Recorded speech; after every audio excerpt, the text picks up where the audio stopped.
Yeah, you. Me. Yeah, I saw you typing. Oh, I changed my nickname. Oh. I already changed your nickname, so why'd you do that? I noticed that shit. Come on.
Welcome. Did my timing work correctly? You were a little late. Oh, dang it. Well, welcome anyway. Thanks everybody for the resubscriptions. We appreciate you. It looks like the choo-choo just dropped off some stuff. Oh, I have a fish. Being haunted by fish. Anyway, welcome everyone to a renewed start to our session for Lyfari Oathwardens. We didn't quite get off the ground last week due to some technical difficulties, so we are still on session 21. But thank you everybody who showed up here. Just to remind everybody about the card that was drawn last week that's carrying over into this week, do you mind explaining it again, Kenna? Well, we got the greatest card of all time. That's both bad both ways. Don't know what just happened to me. We got the Tower, upright, disgrace, upheaval, downfall, sudden change. Should be fine. Everything should be fine. We Okay. also kicked off our start of session questions last week while we were waiting to see if Splooey would be able to resurrect his computer in time. So I think we can jump back into those. I know some of you already have answered. If you want to re-answer, you can. But our first unusual question for, oh my gosh, my journal is being weird. Our first question is, of course, what stood out to you most from the last session? And obviously that's not the last session where we didn't get to play. It's the session before where we actually did play. Does anybody want to jump in with an answer?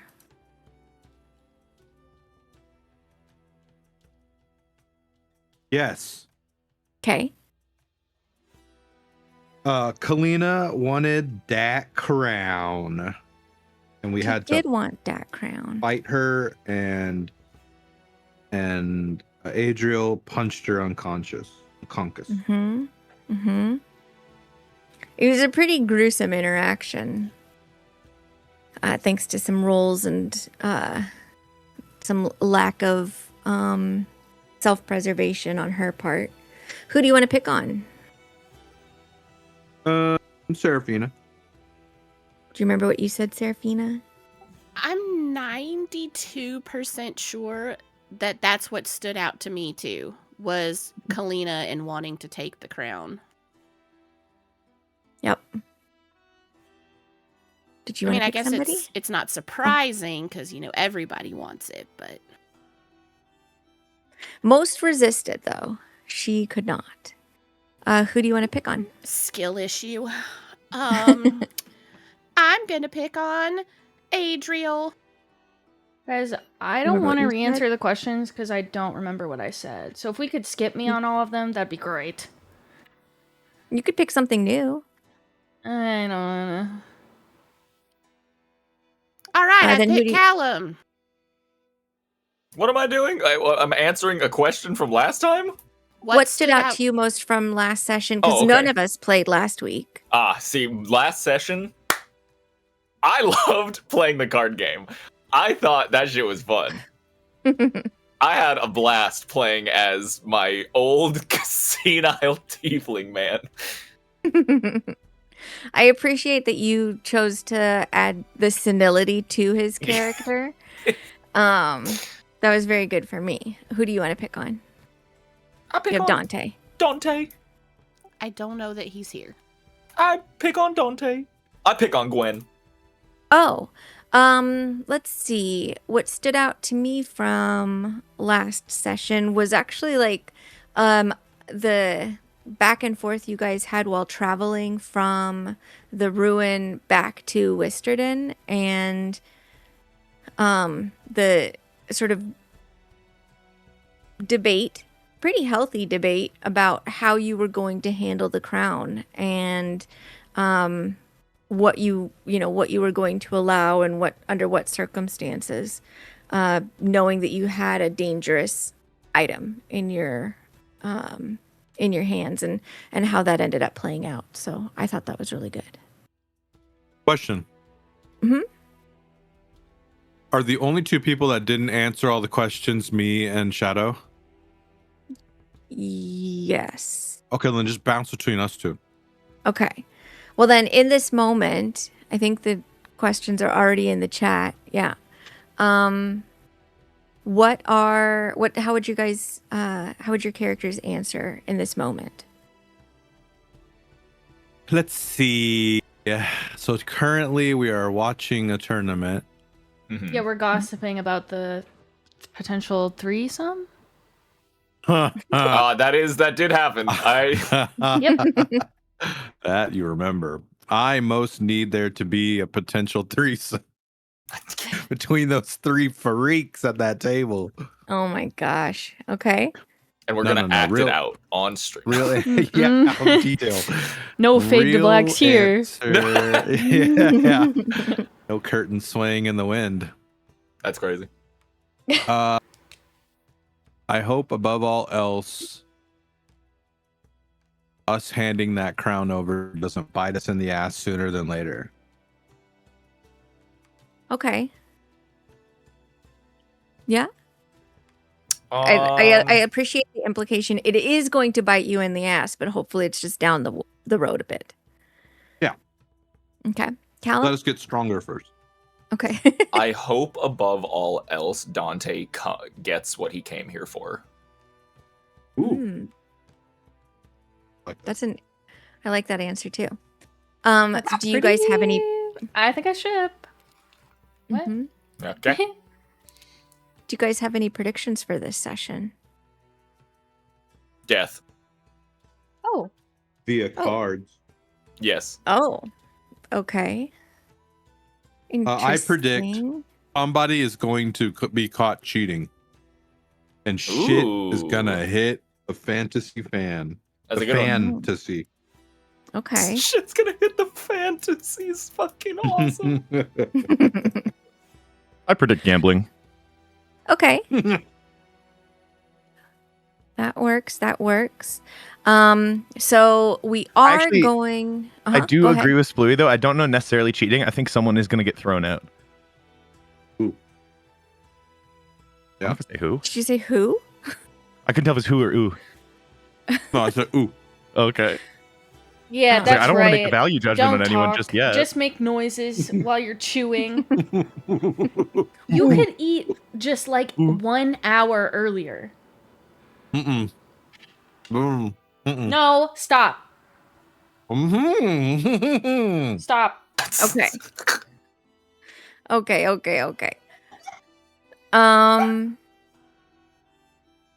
You're a goof. Okay. Let me pick out the song I want to use. Guys, I just got nervous all of a sudden right now for no reason.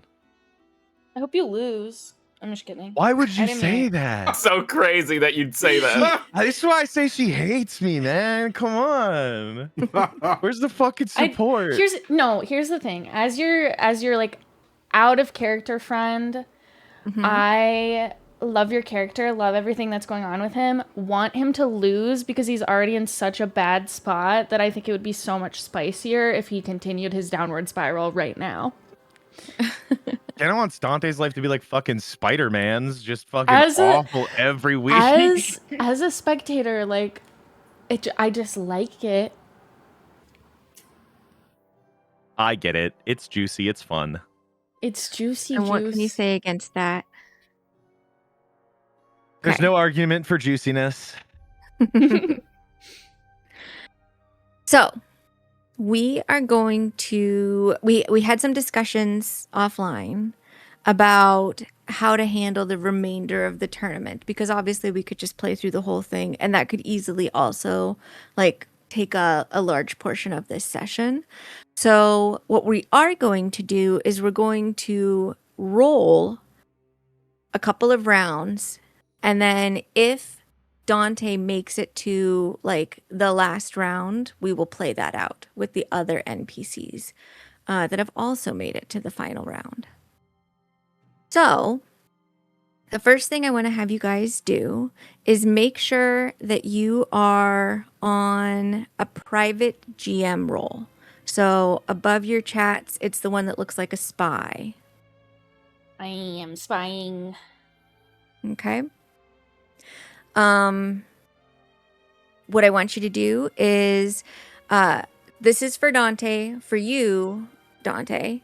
Everybody else is playing an NPC for right now. They're just sort of nameless, faceless ones. We're just going to see what the results of the dice roll are to see who moves forward.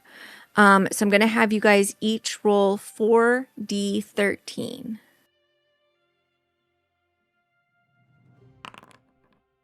Nobody screen peep.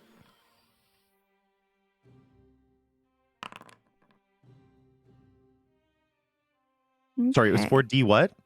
13. 1 3.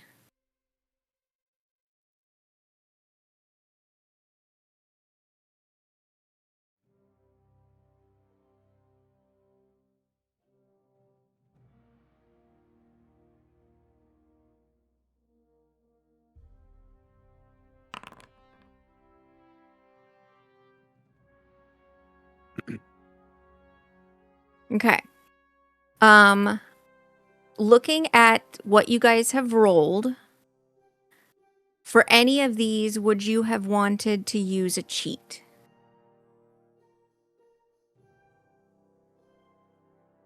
No. No.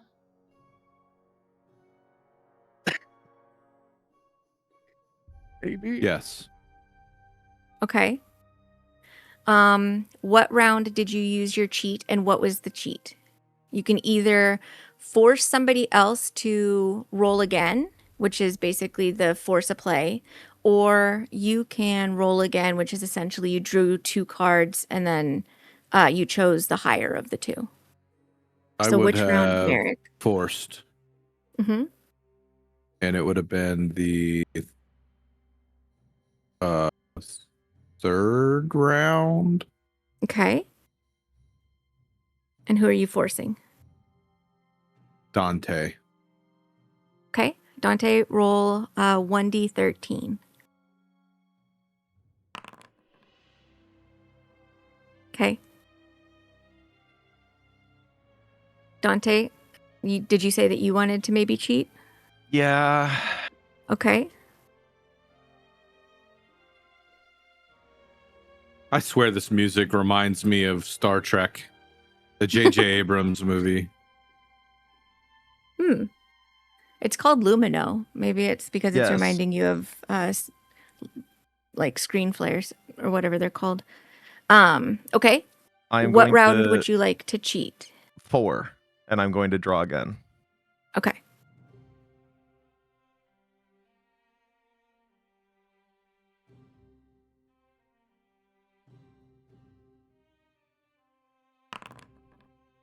I get to re-roll that. Okay. I get an 11 on that. Okay. So, So 16. let me just take a look at what's the ultimate here. Okay. Go ahead and roll the 1d13 again. Okay. So at the end of this game, the person that Kenna is steering comes out with a total of 31. The person Splooey is steering comes out with a total of 40. The person Shadow is steering comes out with a total of 31. The person that Ari is steering comes out with a total of 23. And with the adjustments that were made to his hand, 27. 27. Oh. Dante gets knocked out. Oh. Oh. Yay! But Oh. So, as you guys watch him play, it is clear from like just you guys having been around him for a while, you're starting to notice when you've seen him in situations where he is uncomfortable with what is going on right now. And the benefit that he has mostly is that none of the people at the table currently with him have seen him in that situation. So it's not necessarily a tell they could have picked up on. But you can see that for the most part, before he was laying down any kinds of cards, his luck was gross. And it's really only because of the fact that he was able to pull off a really good sleight of hand at the end that he was able to get more than 18. He managed to pull himself at least above 20 with that one. But you guys realize very quickly now that he has been knocked out of the competition. So, Dante, as you realize that the cards are being slid towards somebody, or the coins are being slid towards somebody else, what's going on in your head?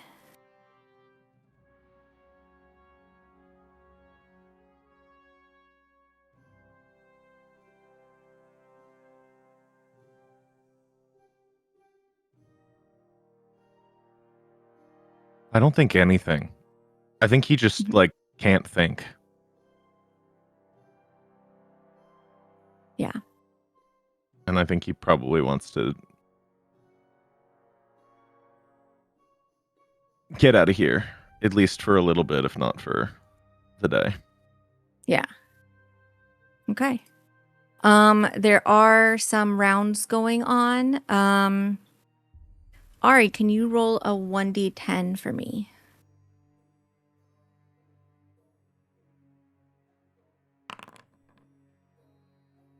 Kincaid does not move forward.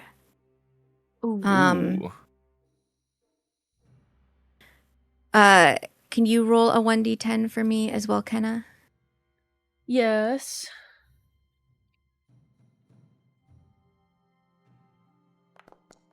Neither does Lucky. Whoever wins this tournament, it is a stranger to all of you.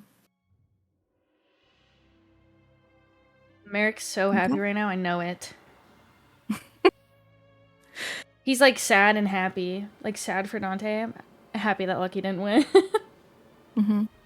For anyone, Fuck that guy. for anyone who's sitting anywhere near Seraphina, she has dozed off. Fair. Very fair. Yeah, so the round of cards ends and people are shuffling tables and sort of like converging towards one end of the room where ultimately the final competition will happen. Dante does not want to be in here at this point. Is anybody sticking around, or are you guys converging as one, or what's the plan? Cal would probably converge with everybody. He doesn't want to stay and watch. Mm-hmm. We out. Unless somebody wakes her up, Seraphina's still sleeping in a corner. She's Just leave very her. easy to spot. You guys are quite familiar with her, and Stick cab fare to her forehead and leave.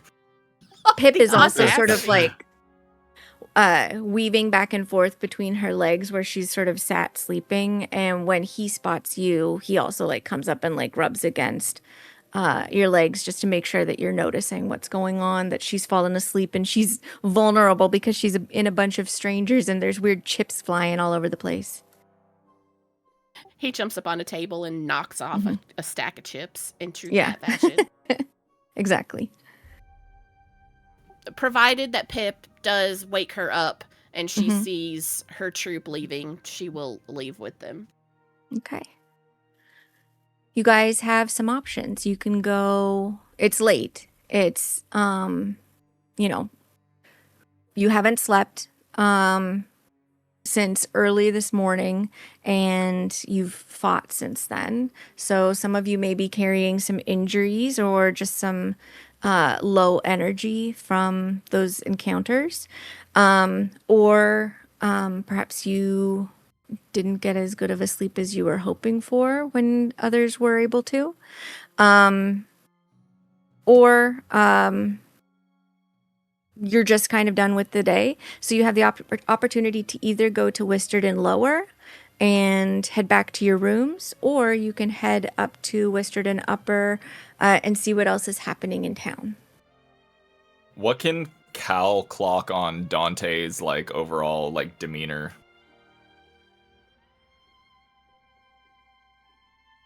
Would you say that his demeanor, it's obvious to his allies, or would you think a roll would be appropriate, Dante? Honestly, I think he's so outside of what he physically looks like at this moment that he's literally, he has a cigarette in his mouth. He has his hands jammed in his jacket pockets. And his neck sort of slumped forward. You know, like an upset PI in like a 60s cartoon, how they have their like head forward and they're like walking with their hands in their pocket. He's kind of just angrily walking like that with a cigarette in his mouth. And he hasn't said anything since like you guys got to there, since he saw Kincaid. Okay. Noted. Where would you guys like to go? I think Seraphina is going to go back to the room unless anybody stops her. And I would like to see about setting up my alchemy tools to brew another health potion overnight. Okay. That can definitely be done.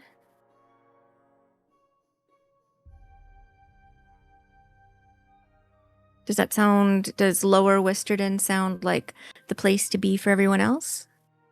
Sounds good to me. Works for me. What is in upper? Upper is where you would have access to shops, temples, like basically like the city and as a whole is there. And then Lower Wisterden, if you recall, is a lot of like the oldest residential. It's not necessarily like the richest part of town, but it's the families that have been in town the longest, including your host.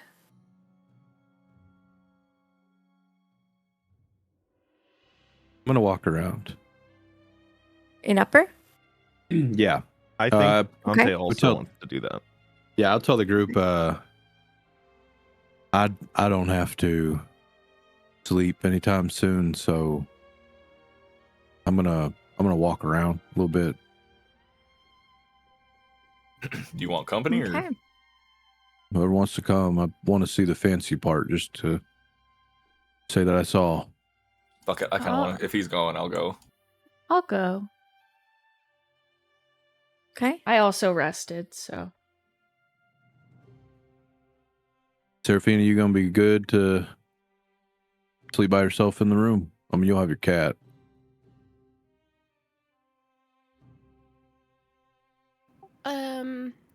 What if I send Pip with y'all, and then if you need something, you can let Pip know, and then Pip can get me? Sure.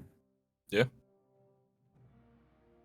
And then Seraphina Easily will works. kneel down, pick up Pip, kind of, brush him on the head, and then down his back between the wings, and then just kind of like, not football toss him, but just kind of like, hup, and lift him up in the air so he can start hover flying and he'll follow after them.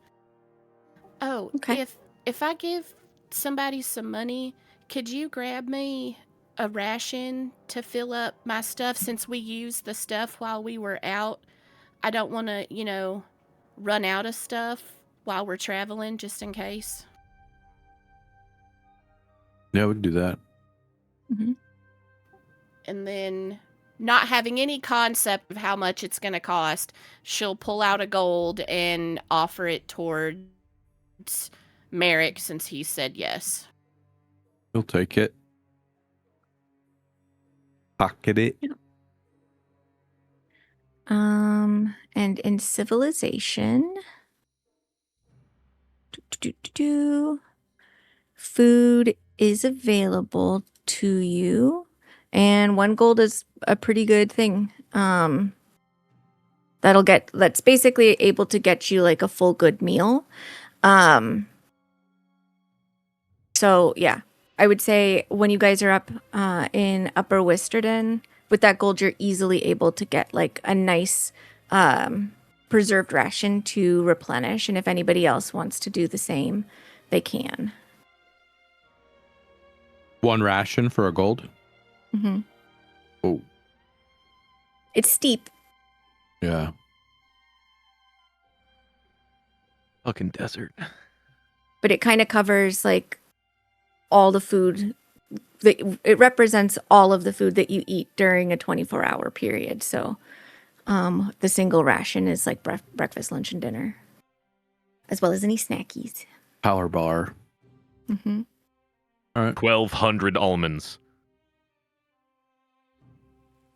And Merrick can keep the gold and not give her the ration if that's what he chooses to do. But I am That's not crazy. upping my ration count until Merrick gives it to her. Okay. Before we jump into what's happening in Wisterden Upper, let me go ahead and ask you, Seraphina, to please give me a herbalist toolkit roll.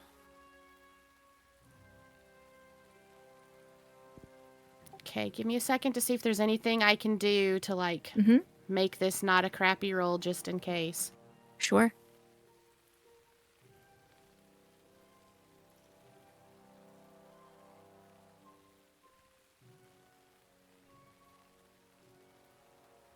Nope. Okay, so I'm rolling. Okay.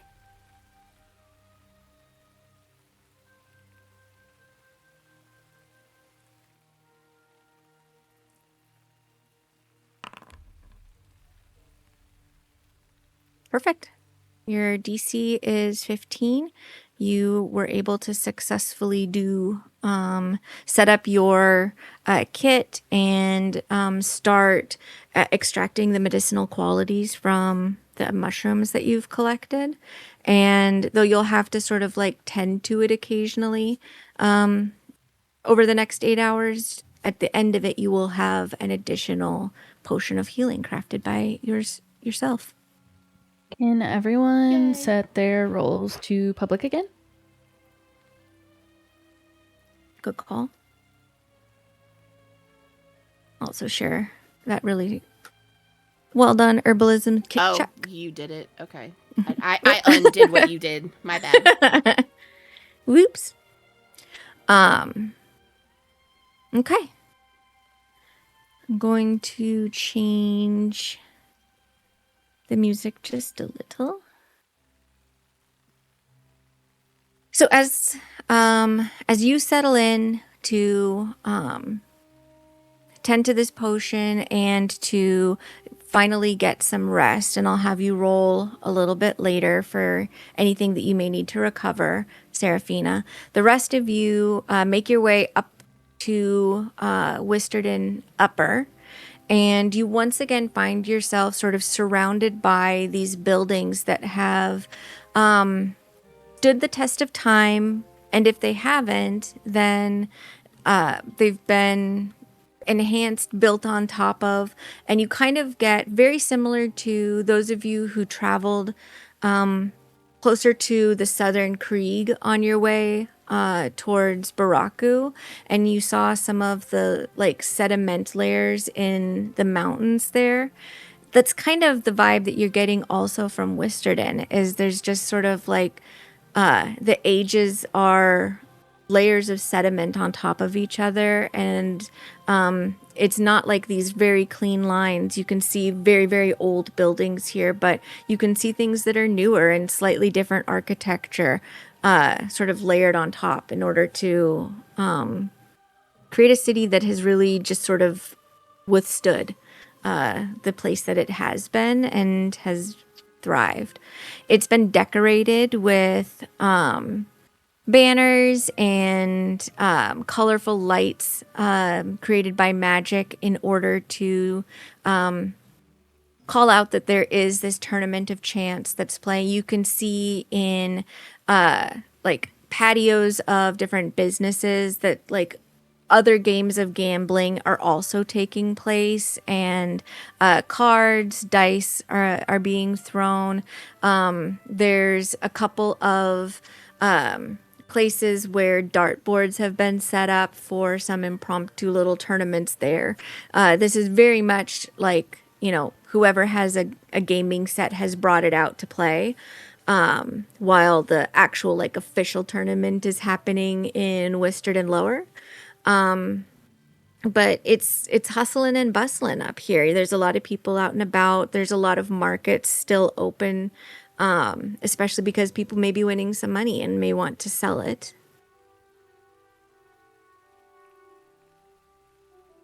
You know that there are temples here, shops here, of various sorts. And then it's also just where people live. Is there anything that anybody's looking for?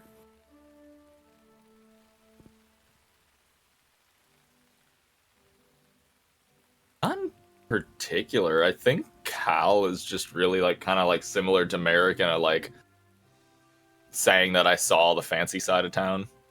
Mm-hmm. Because this Lauren. is definitely not his circle. Yeah. You guys do also once again pass by the Wistard Emporium, which is a large shop that's lit up within and has a bunch of like it looks more like somebody has like paid for a lot of castings of dancing lights with how they're sort of floating around outside and kind of creating an awning of different colored lights bobbing above to draw attention to it. And then beyond it, is sort of just the more market stalls kind of places. There is a theater that seems to be putting on some sort of show that they're like touting like, will you be the one to solve the murder?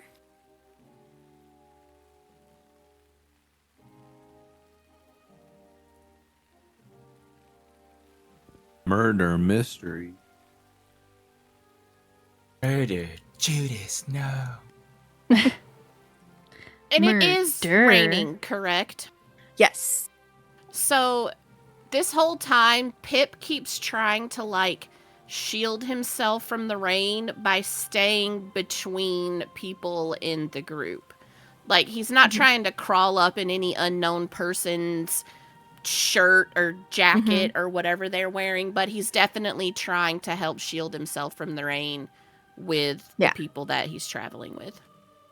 And there's a lot of like canvas awnings that are usually out there just to help like dampen the sun that's falling on a lot of roads. And then there's walkways on like beyond colonnades and stuff. So there's a lot of ways that as a group you guys can avoid being out in the rain if you want to as well. A couple of places you'll have to like sort of dash or just be okay with a couple of sprinkles collecting. But for the most part, people are staying dry despite the early spring rain.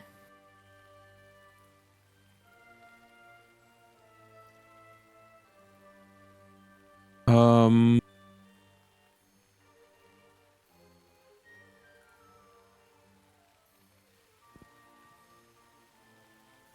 there any fancy blacksmith places?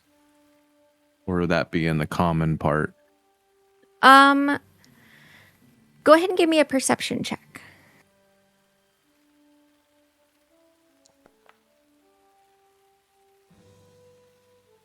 Okay. You do see some places that are selling, like there's a bowyer that's selling bows and arrows, that kind of thing. And there's a couple of different like booths that are selling weapons, but you don't smell the scent of a forge nearby. So you imagine these are either things that they've made elsewhere and are just bringing to town to market, or imported weapons that they've like sent for in order to be able to then sell them. Go ahead. Nope, go ahead. Can I walk up to them and Sure. just browse and see Well, I mean, is the vendor there? Shopkeeper? Yes. Is it a shop or Yeah. open tent or what is it? The one that you've just approached it's kind of it's not like a stone shop, it's like a wood shop, but you get the impression that it started out initially as a tent shop and then they've just over time like enhanced it and built walls to it. And the shopkeeper's there? Yeah, it is a white-haired little gnome, but she looks like maybe either she went prematurely white or she dyed her hair white, because she looks quite youthful in the face. And she's also not as short as you would expect her to be, but she is walking on what appear to be some sort of mechanically created stilts that she strapped her booted feet into. So that way she's actually more around 5 feet tall. I'll walk up. Hi there. Do you mind if I just inspect the craftsmanship of your weapons and armor? Oh, yeah. Take a look at anything you want to see here. Do you find yourself something of an expert in swords? I dabble. I don't know Well, if I'd that's be an wonderful. expert, but I have a history. Oh, well, I'd be curious to see what your feelings are on these. Not only are these some Thessarin crafted swords, but we also have some from a crafter, a weaponsmith in Thevet, which, you know, that's hard to get, especially this far up. That's where we just came from, right? No, Thevet is, well, kind What's of. that? You haven't actually been to Thevet. Thevet's another country, and it's an interesting country. It is one that Oh. is on the border of where Baraku is. And I'll just bring everybody over here so you can see real quick. They built their capital on the opposite side of the border from Baraku and have basically been sort of like inching territory here and there when they can. But to be fair, so is Lyfari. And essentially, it kind of seems like a battle of growth, and one city will potentially eventually like swallow the other, and then maybe also take over the rest of the territory when that happens. It's an interesting relationship because they are very close to each other. You can, you know, stand on the wall and see pretty far into Thevet, and from Thevet's side you can see pretty far into Baraku. But it's an interesting place, and because of that sort of tension that's there, it's not an out and out war that's happening, but trade doesn't happen very easily. Go ahead and give me a history check.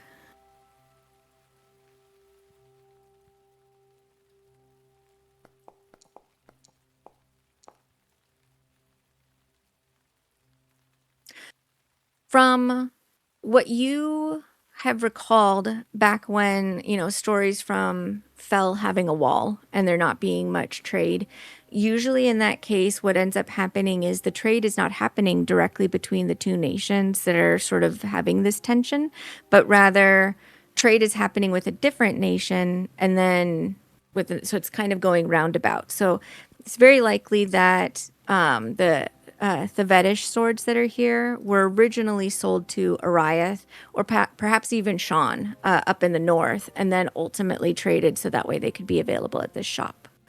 So to her point, it is difficult for such things to be available. I want to inspect the weapons and armor, just kind of a few pieces or whatever, and see if I can find a mark. Sure. Go ahead and give me a investigation check.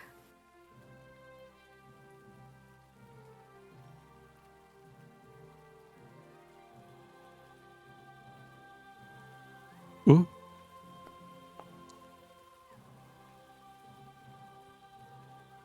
Okay. Is there anything in particular you're looking for that would stand out as significant to you in this? Or like, are you specifically looking for a fetish mark? Or fetish? Fetish? It's hard to say a THV. I did this to myself, but fetish. I did do it. Yeah. Yeah, maybe just something that I'd recognize, maybe even Dirk symbol, but like just if I could recognize a mark. I don't know if I even would. Okay. You definitely see maker's marks on all of these. There isn't anything that stands out to you specifically. You do see a couple as something that you recognize, I mean, but you do see a couple marks where an additional THV has been stamped next to them. And that's something that would normally happen if, you know, they were something that was traded between countries to just like sort of keep the origin of the sword and its maker known to whoever in the future purchased it in case they needed to follow up with that maker. Let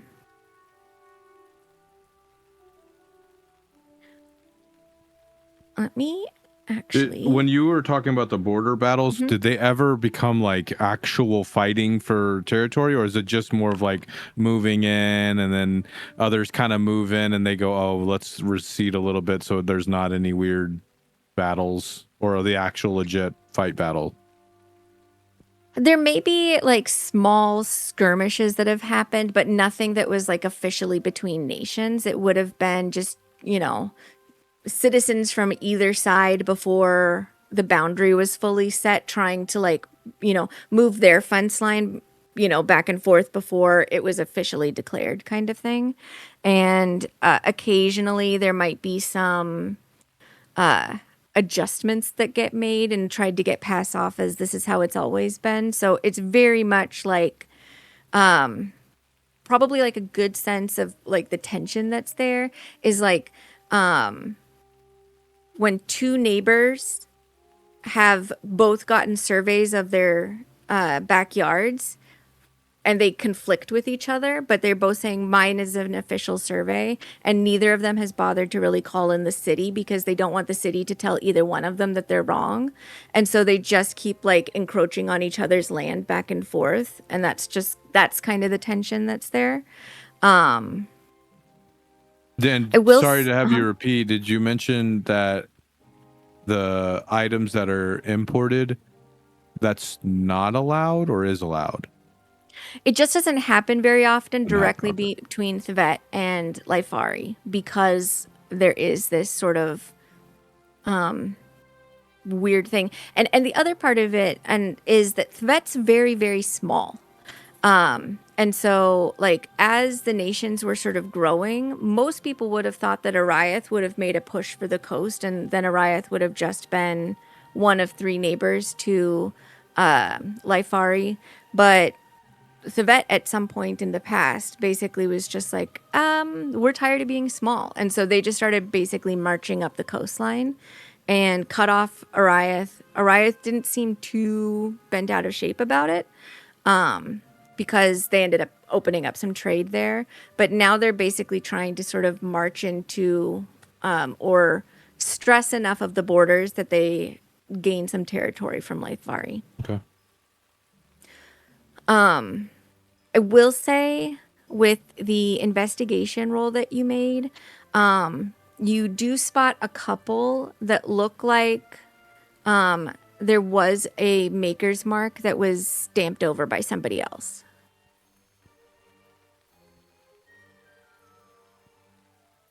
What does that mark look like? One of them is like a large V with a like a smaller heart in the center of it.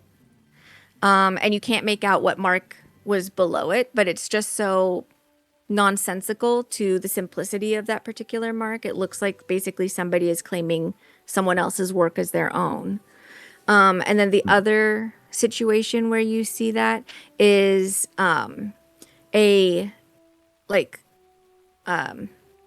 sort of like the stereotype of an apple tree. But instead of having like as far as like how a little kid would draw the leaves of an apple tree, where it's just kind of like a sort of potato shape but bumpy. But the trunk, instead of looking like a trunk that's been made, is just a triangle underneath it.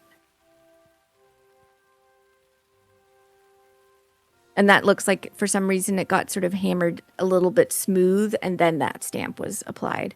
So more of the like marked over ones. I'm gonna look up at the vendor. Mhm.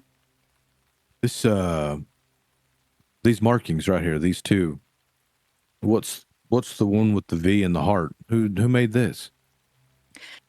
You know, I'm not quite sure exactly the provenance of those particular ones. They were something that I traded for from some folk that came through, probably 2 or 3 years ago. I'm not sure between you and me. They're good swords. That's why, but they're kind of marked on discount because I can't prove who actually made them. I don't know whose marks these are. I think they might have been made up, but my suspicion is that somebody found old swords and didn't want to have to pay any sort of taxes on looting them. Yeah, that goes for both of them. That's my thought. Thinking of the folks that did the trade with me. There were two separate groups of people, the one with the V and the one with this apple tree. No, it was a group of 3 or 4. I don't know. They were dirty, but like road travel dirty as opposed to like unbathed dirty. So I just took them for, travelers, explorers, that kind of thing, which we do get them coming through. I just didn't notice the marks until after they'd left town. And they didn't seem to be stolen, because I did have to clean them up quite a bit. I see. Okay. Just strange claiming someone else's work, but yeah, unfortunately, but, you'll to see be that honest, as somebody who trades rather than crafts their own. Sure. Okay, well, Are you thank looking into you. purchasing anything? I don't think I'd have any sort of money. I'm pretty stocked up with weapons, and he'll kind of turn to the side a little bit and sort of tap his back. Oh, Yeah. yeah. Are you thinking on trading any of these out then? Well, just curiosity's sake, he'll take out the... Well, no, I don't want to use the fucking 9 Lives dealer. Like, long term, like, main weapon. Well, okay, he'll take out both swords and put them down, and he said, what would you give for each of these? What do you think the worth is? She reaches into her vest and pulls out what looks like a jeweler's loop. And she begins to twist it, but it sort of kaleidoscopes, not just only longer, but like wider. So it's kind of almost looks like a cheerleader's like cone to like help project their voice. And she holds it up to her eye and starts sort of scanning it up and down each blade. And she goes, oh, interesting. Huh. Well, no, I wouldn't buy this one, but you could find somebody who'd probably give you a couple $1,000 for it. She says, pointing at the 9 Lives stealer. Yeah, I'd say you could probably get on its own. It's a real good sword, and somebody might just pay you for a real good sword, maybe $1,500. If they're interested in, this special property that this has, you could probably get another $300 to $500 on top of that. It looks like it's lost some of its juice over time. But that's, it's dependent on whether they want it for themselves or if they want it for resale. If they're going to want it for resale, they're probably going to keep it closer to $1,000 for you because they want to be able to make a profit off of it. And then this one, oh, I recognize this mark. Yeah. Yes, ma'am. I would say probably for this one, you're also looking at around 1,000 to 1,200 if it's for somebody who wants to keep it. Probably 600 to 700 if it's somebody who wants to do a resale for you.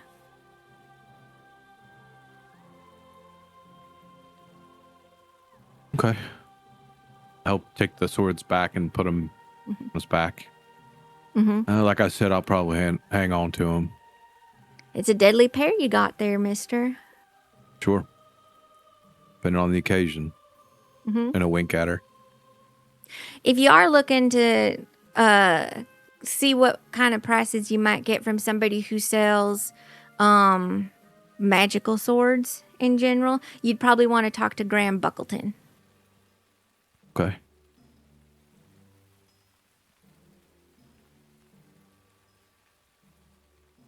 Is he located in town? Yeah. It'd be hard to miss. He's over at the Wistard Emporium. He runs that. They've got all sorts of magical whatnot. All right. I appreciate your time. Well, you're glad to have had it. I'm happy to have given it. Yeah, that's it. I understood you. Come back if you want to spend some money. Yeah, all right. Do your friends want anything? No, probably not. No, gotta go. Oh. While he was nerding out about swords, were the rest of you doing anything or just sort of hanging out and listening? Dante was looking for like a music store. A music store? Yeah. Yeah. Yeah. Yeah, I think you'll be able to find a place that it's kind of luring you towards it because it has a very like sort of tinny sound of music playing from as you get closer, you realize is probably like a bunch of music boxes that have been wound up so that they're playing mostly in time with each other. But there's like a couple of that are like just a bit too fast and one that's way too slow for everything else. So there's a little bit of discordance there, but it's enough to be able to understand the melody.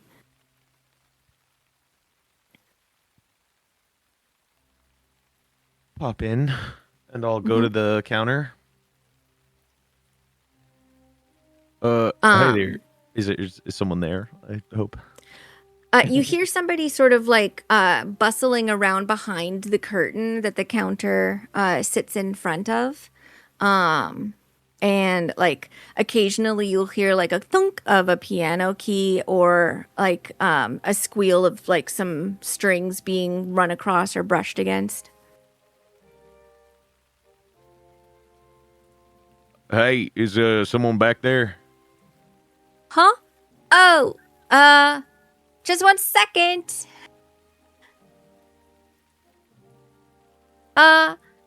Yes, and coming out from behind the curtain is a half elf.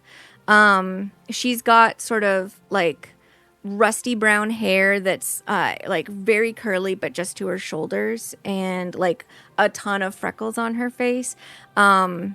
She's dressed like all in black and has like a pair of spectacles on her nose that are like half lenses. They look like half moons that are also dark. Yes, welcome to the shop. How can I help you? I was wondering, do you do repairs? Repairs of well, how badly is it broken? Well, it's potential you already have it. Has someone named Kincaid come through here looking to get violin repaired? A bow? Kincaid, a bow. That'd probably be in this book, wouldn't it? And she like taps like a ledger that's on the counter and then opens it up and starts flipping through it. Let's see. Somebody with a broken bow. Kincaid. Is that you? Are you Kincaid? No. Traveling Okay. companion. Oh, let's see. No, we don't have a repair for a Kincaid. Tough luck.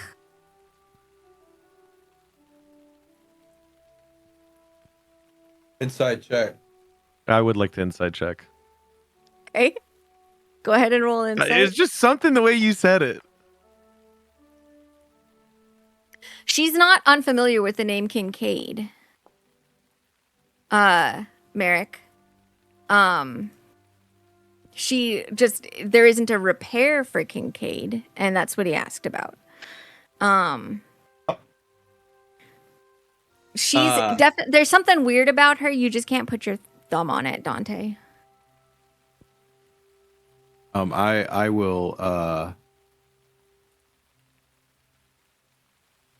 cough a couple times and then walk behind Dante and sort of quickly say in between coughs,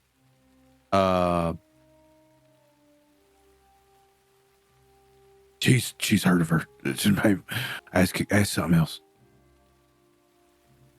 Maybe not a repair, maybe a replacement, or is just if she's. Does she have any orders that are outstanding right now? Oh, yes, I do see somebody named Kincaid purchase 2 bows for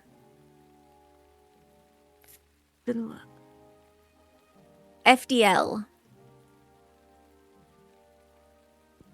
Oh, that's FML. probably fiddle.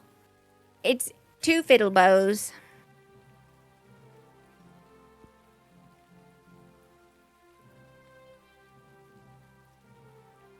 How much was that?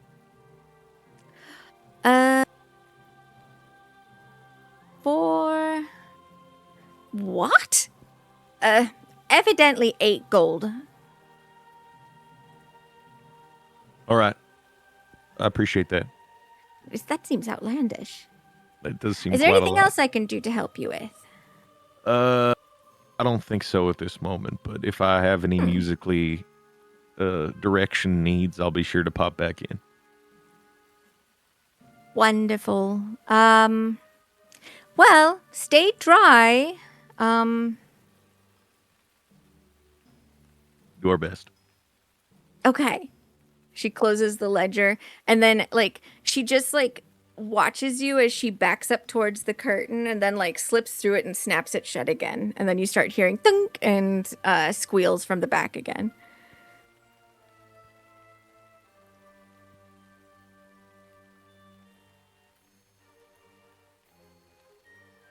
Anyone want to check out that magic emporium? I mean, we can. It's just, I don't know if we have enough gold to do any damage. Unless we see something that somebody can't live without and combine. Well, Don't forget, you haven't been paid your full sum, and you will be tomorrow, so. maybe we could put something on layaway until we get paid. Sure, we can price some stuff out. Didn't I know- Dante get 500 gold from her? I got mine up front, yes. An amount of mine up front. Let's just go see how much stuff is. Yeah, just take a look. Maybe on the way out, we'll stop by. Okay. I apologize because I can't, for whatever reason, adjust how this looks. Let me look again real quick just to see if they have done anything to help out with this yuckiness. You kind of have to squint because it's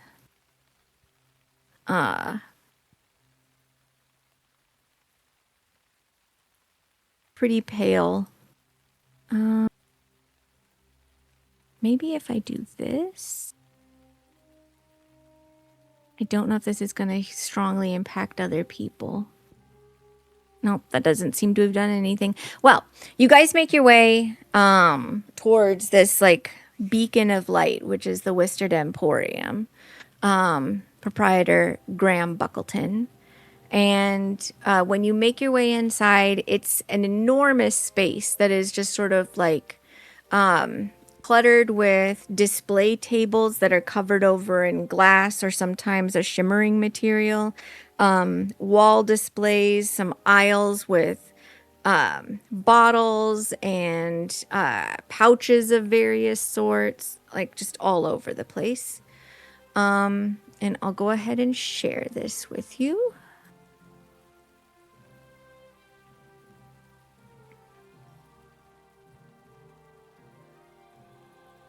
So you can have a look. Like I said, sorry, it's kind of hard to read, but if you go to items, It's closed. most of it you can see. Oh yeah, I forgot that he's doop doop doop. Got special business times.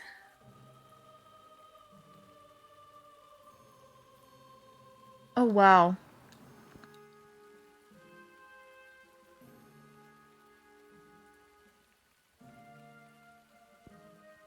Beast Hunter's Cowl. Yeah, this... Maybe it's my...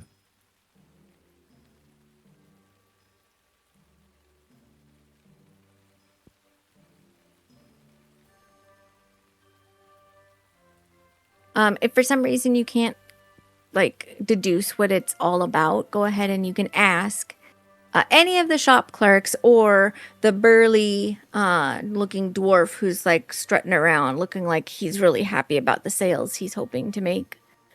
And I can give you some information.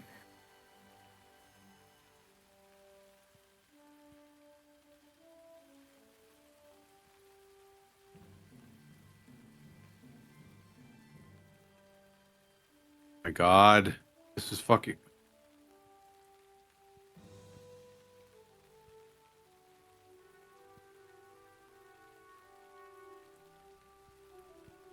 Well, I'm blind now. Okay. I can't. And yeah, it's the entire website is like absolutely frame rate hell right now. interesting. Okay, Can you so it's turn not the just rain me. off? I can configure. Making my whole computer frame out. Yeah. That's weird.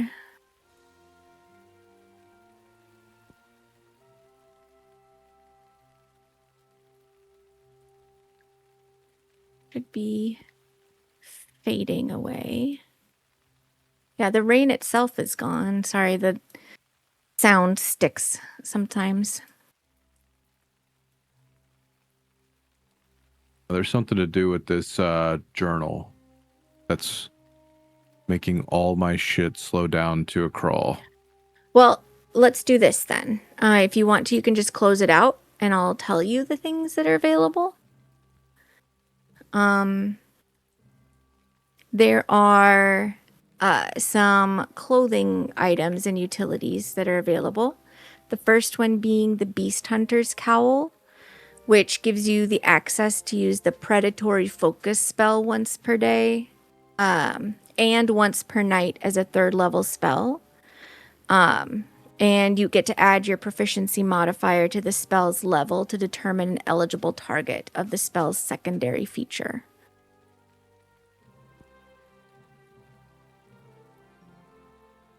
And that's gonna run you. That'd probably take up most of your gold if you have that much at all, but 2,200.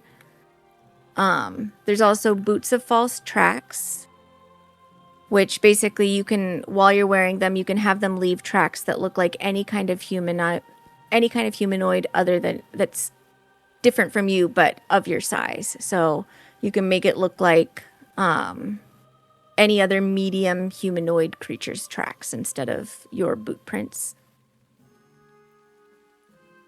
There is the Brawler's Eagerness, which is a little clock, a pocket watch, where when you're rolling for initiative, then you can open the pocket watch as a free action, and you can roll a 1d12 and add the results to your initiative roll. And if you end up going first as a result of that, you can move an additional 10 feet and make one additional attack as part of your attack action during your first turn. And then you can't use it again for another 24 hours. The Boots of False Tracks are 100. The Brawler's Eagerness is 700. Obviously, it's not just for brawling. There's a Cloak of Protection, which I don't need to explain. And that's 400 gold. There's a Clockwork Amulet for 100 gold, and it contains tiny interlocking gears and is powered by magic. But it causes this basic like faint ticking and whirring sound. And when you make an attack roll while wearing the amulet, you can forgo rolling the 1d20 to just get a 10 on the dice if you think that's enough to hit the creature and you don't want to take any chances. And then that refreshes at dawn. There's also Goggles of Night for 400. There's little tufts of yellow fur shoved in one of the side pieces. Yep. There's a Key Charm, which is for 100 gold. It's a little key where if you cast Alarm, Arcane Lock, or a Glyph of Warding spell, you can tie the effects to the Key Charm so that whoever holds it receives a notification from the spell or can bypass the Arcane Lock or avoids triggering the Glyph of Warning. In addition, the holder, who doesn't have to be attuned to the item, can take an action to end any one spell tied to it, provided that the holder knows the command word. So basically, you could set up a lock for a room and then give somebody else the key and tell them how to use it. And that way they can get in and out as they need to. There's also a Robe of Useful Items, which is mostly just a robe with patches on it that are useful items. There's some potions and stuff, such antitoxin, conscious mist potion, fireworks slime potion, perfume, a potion of watchful rest, safe balm, a vial of the forgotten, and then there's also a wind-up key,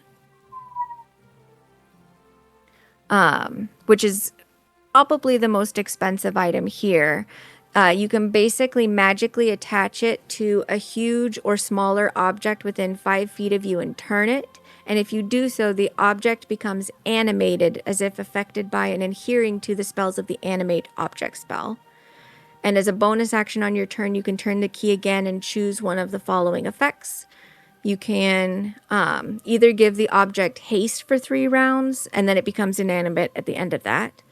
You can prime it to explode on its next turn as well. And after the wind-up key is used, it loses all of its magical properties. So it's a one and done, and an expensive one at that. There's 2 weapons that are being sort of shown off. One of them is a crystal short sword. When you hit somebody with it, the target takes an additional 1d8 radiant damage. It also has 3 charges that are recharged at dawn, which is when you hit a creature with an attack roll using the sword, you can spend one of the charges to regain a number of hit points equal to the extra radiant damage that the sword dealt. While you're holding the sword, you can also use a bonus action to cause it to shed bright light in a 30-foot radius, and then an additional 30 feet. You can cause it to dim to just a 10-foot radius or to douse the light altogether. And then there's also a named sword called Killing Thought, which is a +1 sword. You can use the action on your turn to take telekinetic control of a number of killing thoughts you carry up to your intelligence modifier, which basically allows you to just channel psionic energy through it. It's an interesting little sword. While it's controlled by you, the blade basically hovers within 5 feet of you, so it's kind of like a sacred weapon, but more psionic instead. As part of the initial action to activate it, you can use your bonus action. And on using your bonus action on subsequent turns, you can choose a number of creatures equal to the amount of controlled blades that you can see, and that there's more to that. Within 20 feet of you, and with each blade, you can make a melee spell attack. It's a complicated little thing that's available to you. There might be other things. You kind of get an oogie feeling, and then there's also bags of holding for sale for 400. What's And those a are the vial things that of the stand out to you. forgotten? A vial of the forgotten is a mysterious concoction that is said to provide or forge a connection between the living and the dead. When consumed, the drinker gains the ability to interact with loved ones who have passed on or to gain insights from spirits of the past. However, once consumed, this potion never really wears off. It just sort of slowly drains the sanity of those who dare to connect with the afterlife. So from a few records that exist on this potion, it says you can potentially also see your own ghost, even when alive, making it uncertain if the potion is lethal. Oh.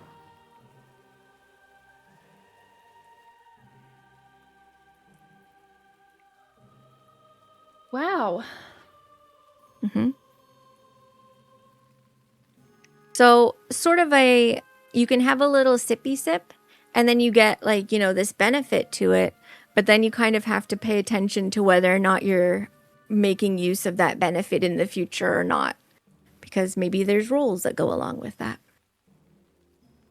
The other potions that you may not know by name, the Conscious Mist potion. As an action, you release a 10-foot radius sphere of mist centered on you that moves with you and lasts for 10 minutes. Willing creatures inside are all telepathically linked. They also share emotions and intent, but not words. If the mist fills an area where notable events occurred within the last 24 hours, it reveals faint impressions, echoed words, lingering emotions, or hazy outlines of past movement. You can also release the mist to cast Voice of the Voiceless, Sense Mood, or Relive without expending a spell slot if you already have those spells. At the end of the duration, or after casting one of those spells, you can roll a d20. On a 13 or higher, the mist goes back into the potion bottle and can continue to be used after a long rest. Otherwise, it just disperses. And then the potion of Watchful Rest is kind of obvious, but basically you get the benefits of resting for 8 hours, but magic can't put you to sleep, and you remain awake during the long rest and still gain all of its benefits. But it doesn't have any effect on trancers, so elves, if you drank it, it wouldn't have any impact on you.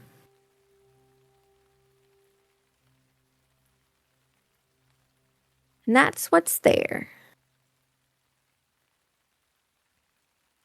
We don't have a bag of holding, right? You do not. Nope. That's the one thing I think we have to have. Probably come back through once we get the moolah. Could get it right now.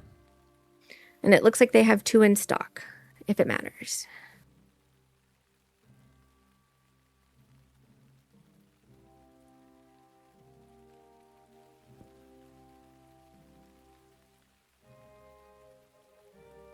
Did you want to make that purchase, Dante?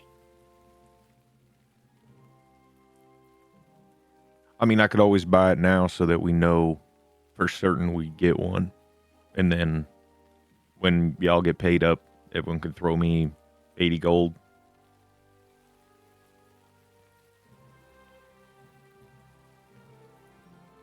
Does that sound fair?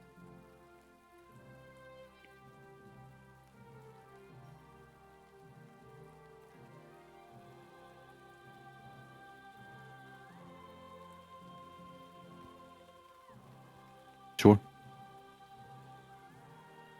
That's what you want to do. All right. Meow. Sounds like Pip doesn't agree, and I feel like we should probably listen to that. Oh hell. Well, I already handed the coin over. Oh shit. Pip just licks his paw.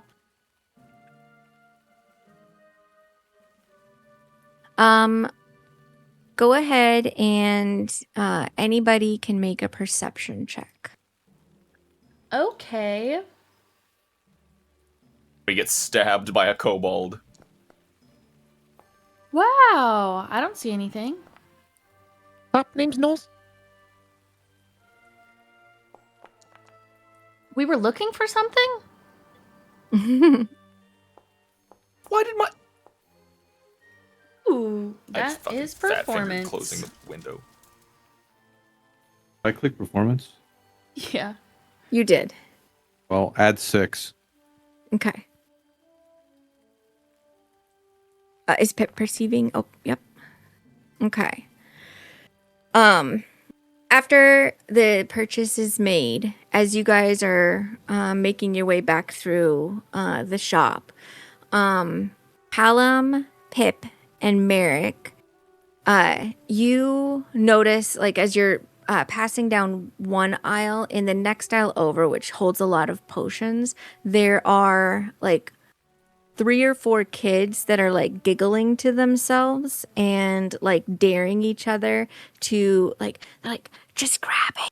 It's okay. It's okay. Nobody's gonna get mad. It's a party night. Just grab it and open it. Just do it. So who notices this? Callum and Merrick And Pip. And Pip. and Pip. Hmm. I'll walk around. Okay. Pip follows. You see 4 kids, like sort of all crouched in. One of them keeps kind of popping up a little bit to like peek over to make sure that none of the clerks or Graham have noticed them. And carrying forward your perception check and the nat 20, you can see that like on the shelf above them where they're crouched is a bottle that has like little chains kind of holding it shut, and like a big placard underneath that says "Do not consume" in like big bold letters. And the liquid that's swirling inside kind of like lets off little pops of light every now and then. And you see that there is a like sort of sign that says, like, celebrate any festivity with fireworks slime potion.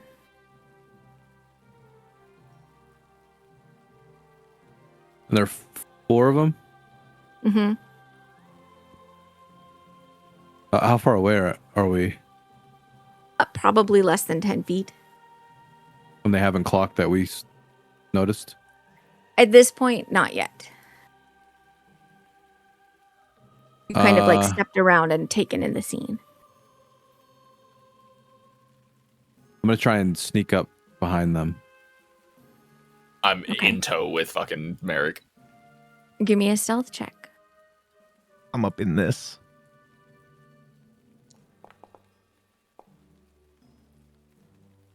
Okay. Oh, I gotta open my sheet back up because my whole thing. Seeing Merrick look like he's trying to be stealthy, Pip gets down, like, and is like trying to stealth across the floor behind them. Uh-huh. Okay.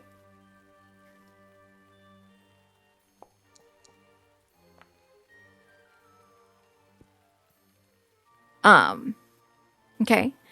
Adriel, you might be eating a sugar cookie still. No, I'm not eating this sugar. I just don't know what they're doing. Nobody said anything.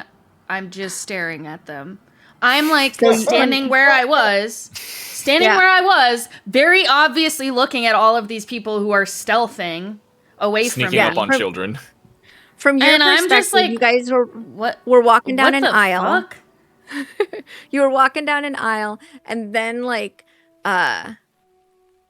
two of your companions and then Pip also sort of like noticed something in the next aisle over, and then like Merrick moved over quickly and then like got down, and everybody else got down and started sneaking in the same direction, and you're just like, huh? So I'm just standing there staring at them, shrugging and going, what the fuck are you guys doing? And not quietly either. In her bewilderment, she's starting to give you guys away just a little bit, or at least saying something that might draw their attention. But for the most part, you guys are getting close to the kids. You didn't have very far that you needed to go. It's actually Pip that draws their attention, and not so much that like, you know, he was being overtly noisy. It's just he's a winged dragon cat, and one of the kids is like, a cat, and like turns around and like basically just flattens herself on her belly and starts like making kiss noises and like rubbing her fingers to try and attract Pip. And the others are just like, no, no, no. And then one of them like notices the three adult men that are like creeping towards them and like widens his eyes.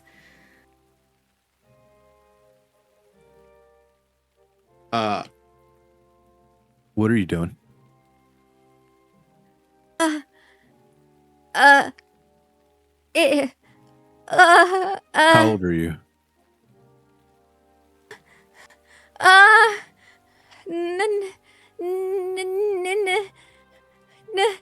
And he like looks away from your eyes, Merrick, and then to your chest and your holy symbol, and then he looks at your two swords and then just like screams and tries to run. And then the other kids immediately also start screaming and also try to run, except for the girl that like went for the cat. She just sort of rolls against the shelf of the aisle and is like trying to like disappear into it and not be noticed, as she's also just screaming.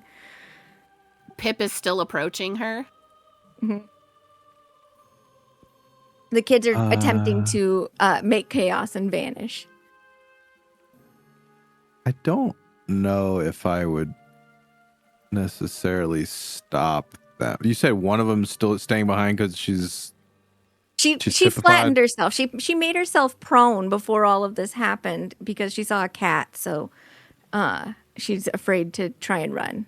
3 boys, 1 girl? 2 girls, 2 boys. The 2 boys and 1 girl have already fled. Would I be a bad person if I tried to trip one of them? Not to stop them, but just because it'd be funny. Oh my god. Yes, you would. Yeah, I think. Yeah. What if Renner did it and it wasn't me? Renner's just like, do it! Yeah. Eat the child. They're snack size. Yeah. Trip them, it makes them easier prey. It tenderizes them. Yes. This is Halloween and they're fun-sized candy bars. I'll let the Merrick will let the 3 run. I don't know what everyone else wants to do, but then I'll also sort of crouch next to the one that's prone and probably starting to get up. Mm-hmm. She's like sort of rolled herself so that like she's on her side facing the bottom of the shelf that's making up one side of the aisle. Like her hands are stretched above her head in the direction of Pip, and then her like legs are stretched out, and she kind of just looks like she's hoping if she makes herself small enough against the shelf that she'll like somehow disappear underneath it and be unnoticed. And so she's also not seeing that you've crouched behind her, but if she's quiet enough, you'll never know she was there. I'll tap on her shoulder. Yeah. And then she like slowly rolls over onto her back looking up at you. Am I in trouble? Well, that depends. What were you gonna do? Well, maybe we were just gonna get the potion, the slime that makes. We were just gonna get the slime that makes the fireworks, and then we were gonna shape it into something gross and set it off inside the store. And make a poop firework. And she just starts crying. Pip sits on her chest. Well, do you think that would be a good idea or a bad idea? Bad? And why do we want to do bad ideas, especially in a place of business that is trying to make money for the city and themselves? Because the bigger kids wanted to do it. Those three that She's ran like- off? She's still sort of like blubbering and like she's got like snot just running over her top lip, but like she lowers one of her arms and starts petting Pip. Yeah, they got away. Am I going to jail? Are those three your friends? Yeah, I they think live you on my need street. I think you need new friends. There aren't any other kids that live on my street, mister. There are a lot more than just your street, aren't there? Don't you go to school? Yeah, but I, well, not right now. How old are you? Is school out? Is that what 5. you're saying? You're 5? No. Yeah. How old are they?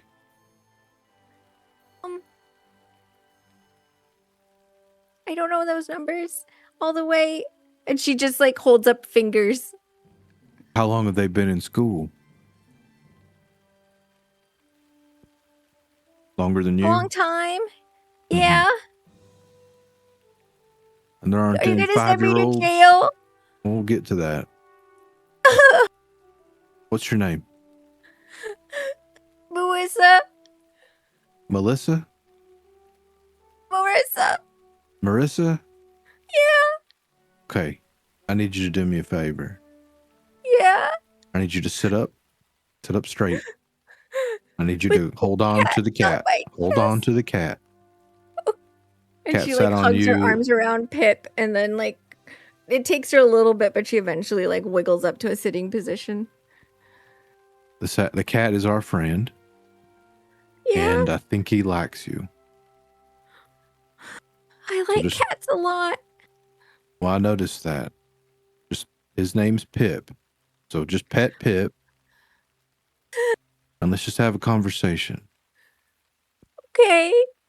My name's Merrick.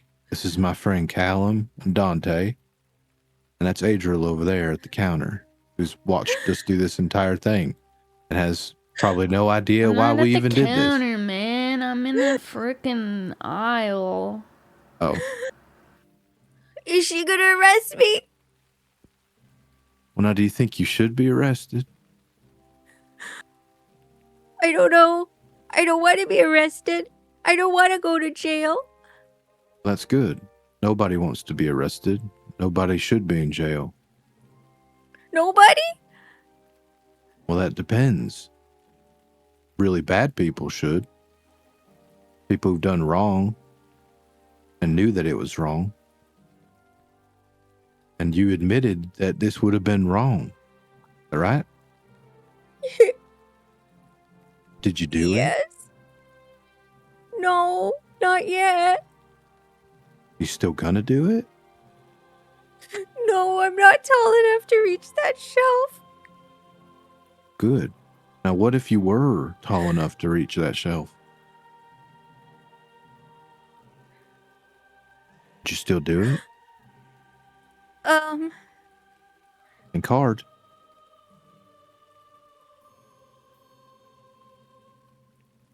No. That was a question. You got to be confident in your answer.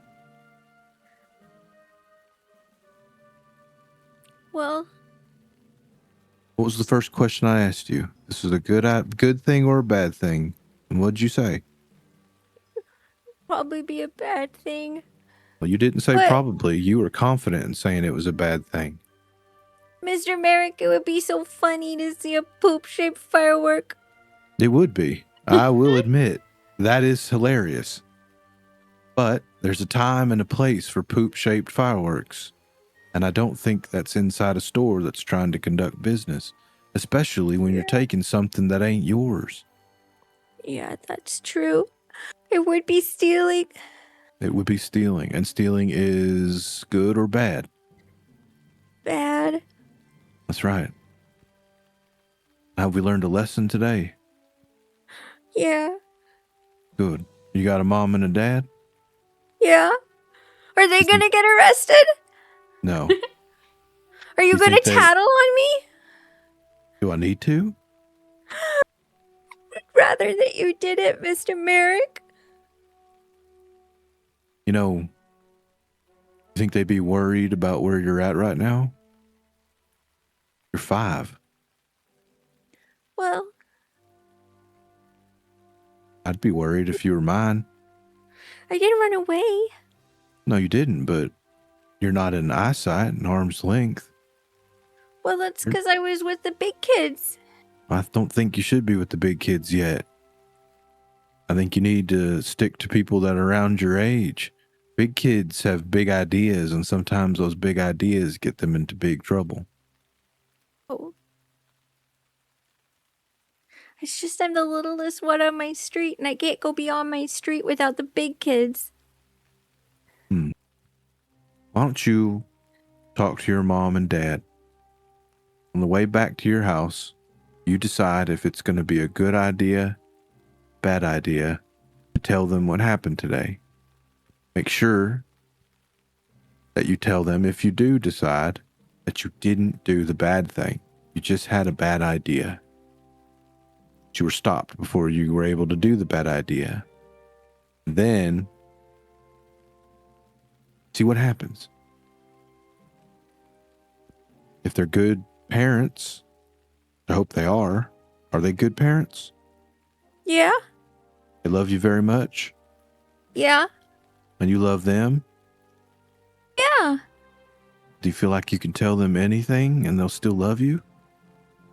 Huh? Well, why don't you give it a shot? And also talk to them about maybe finding friends that are on other streets that are close to your age. Then you can start making good ideas, making good decisions with those that aren't big. Get into mischievous things like this. Hey.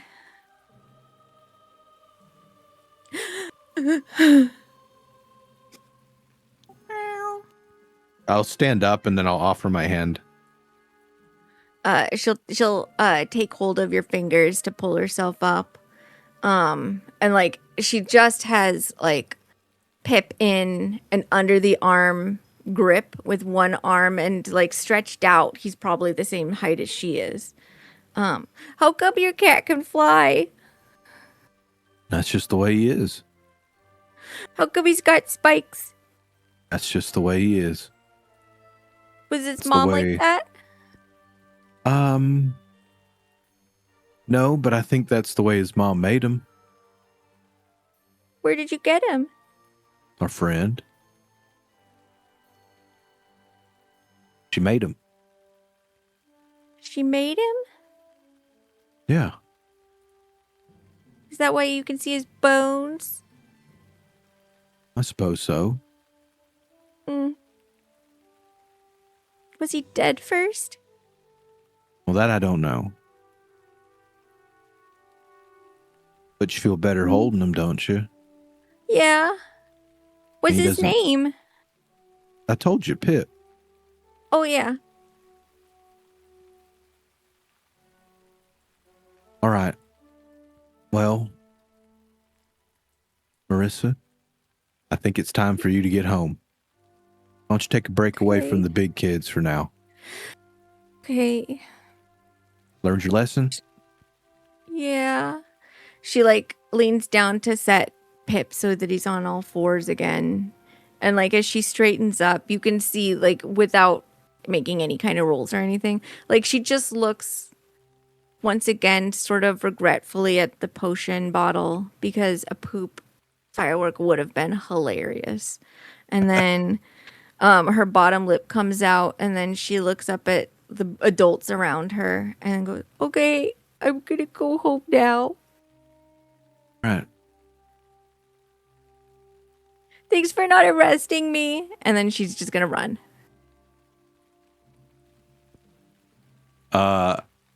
Merrick will kind of longingly stare after her even after she leaves the shop and just sort of slowly snap back into it and then just kind of stand up a little bit taller, adjusts his armor, and then looks over and he said, all right, we gonna buy this thing or what? The bag? Yeah, let's go. Yeah, have we done that I already already? bought it. All right, let's You go. see Dante's wearing a bag. He'll just start walking out. Okay. Is there any other places you guys would like to visit in the upper? No. Okay.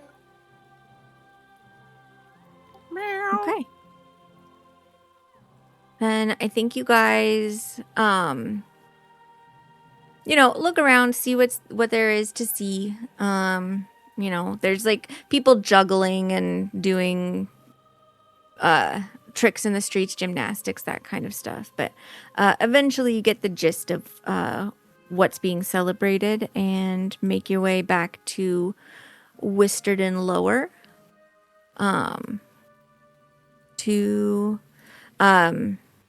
head back to Enliana's, where you can find the rooms that you were given, or the large sort of curtained off to be sectioned out room that you were given. And you can see that Serafina has set up some potion brewing apparatus and is currently snoozing away nearby.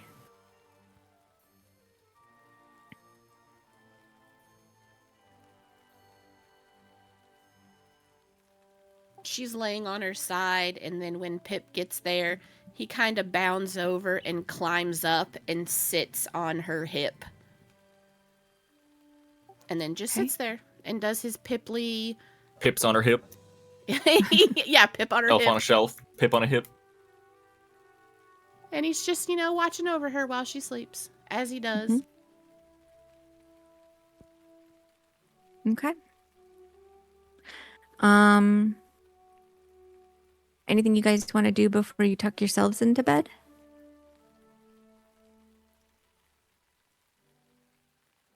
At one point, Cal is going to go find Merrick if he is open to a conversation.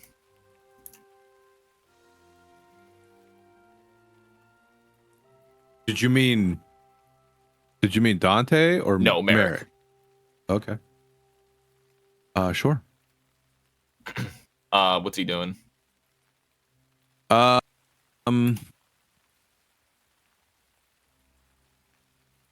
you said we just got back? Yeah, it's close to probably close to like 11 at night at this point. From what you were seeing of the moon and stuff before you made your way down into the lower area. So you're feeling like you could go into a trance if you felt like it, but you're not like dragging because he's probably just getting ready for that. He's taking off his armor. Maybe he went to go find like a place to clean up a little bit, and he's sort of heading back into the sleeping area. Okay, yeah, once after he's done that or anything, and it looks like he's like coming back in, Cal would be kind of like leaning against a doorway or something and be like, hey. Yeah. You,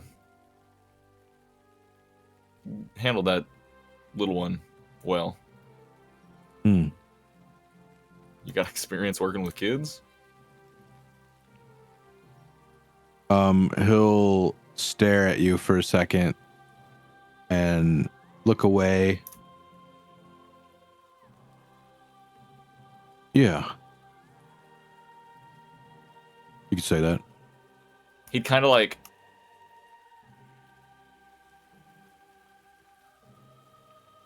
not wince, but like squint his eyes ever so slightly. And then just nod lightly. Shows.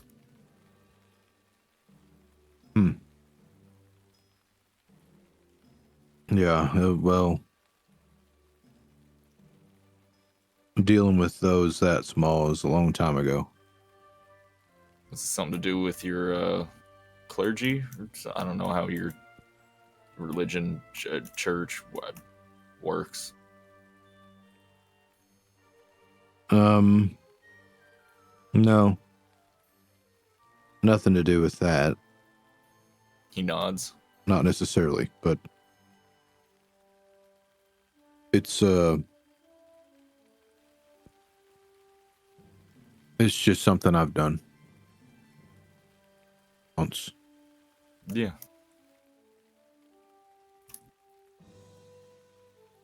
But Just it's nods. been a while. Like It's I said, just handle the more way. people, the little ones like that, they don't know yet. No, you always got to guide him in the right direction. Yeah, because the alternative would make you a monster. Yeah, sometimes they make their own little mistakes, and sometimes you have to rectify that, but Well, I think at Most of the that time. age, any kind of mistake is something you can walk back from, but yeah, you can. better to get them thinking. Yeah. I think once you get to our age, choices become a little bit more permanent. When you Harder to say veer. that part, you also see a sort of a staring off, a kind of just a fraction of a second of like 1,000-yard stare from Cal, before he kind of snaps back into it. Yeah, no, you ain't wrong. Oh. Like I said, you handled that well. Appreciate it. Kind of forgot y'all were there, to be honest. I think we both saw them all getting into some shit, and I saw it kind of started taking your lead. It could have gone bad. I'm glad. I mean, I thought we were just I going to had give them a backup. scare. That's what I was going to do. Yeah, I figured You it know, was them kids, enough. they're dangerous. They'll go for your ankles, kick you in the shins. Yeah, I mean, I don't think it would have hurt. You say that, you ever been kicked in the shin by a kid with a little muddy boot? Not for a while. I don't remember what it felt like. You do that a lot, or? He goes quiet a second and goes, not anytime recently. Well, have that in common, I suppose. I guess so. Anyway, he'll kind of like push off the door frame and kind of like bump his fist against it for a second. Go, I'll let you be. That's all right. Hey, what do you think? How do you think Dante's taking that loss? I was gonna talk to him maybe in the morning. I was gonna give him a night to kind of seemed a little fresh, but I wanted to check in on him. Feel like he's I taken a lot of losses here recently. Yeah, I mean, there's part of me that wants to say like, hey, it's a card game, it's whatever, but also, it's like you said, he's some losses. Yeah, I just don't think it really helped that everyone was sort of hyping him up, if that's what you want to call it. Yeah, but I mean, what were we supposed to do, Oh, not even us. Just what's her name that we ran into and talking about his last name meant something, and there's a lot of weight with his reputation. What was the nickname they gave him? Shit, I don't remember. I don't either. It was something. But I guess if you're known by a different name, there seems to be a little bit of a sense of a reputation you got to live up to. And if you don't make it to anywhere close to the final, that little dwarf guy who looked like he was getting fresh with those two other people, he went to the final. I mean, I don't really know much about that card game from a distance. Obviously, I was watching, but it's just like Seems like a lot of chance and not a whole lot of strategy. But I could be wrong. Maybe. I've not really been much of a gambling man. Maybe, but early on I saw Dante do something and he winced. And I think he made a mistake.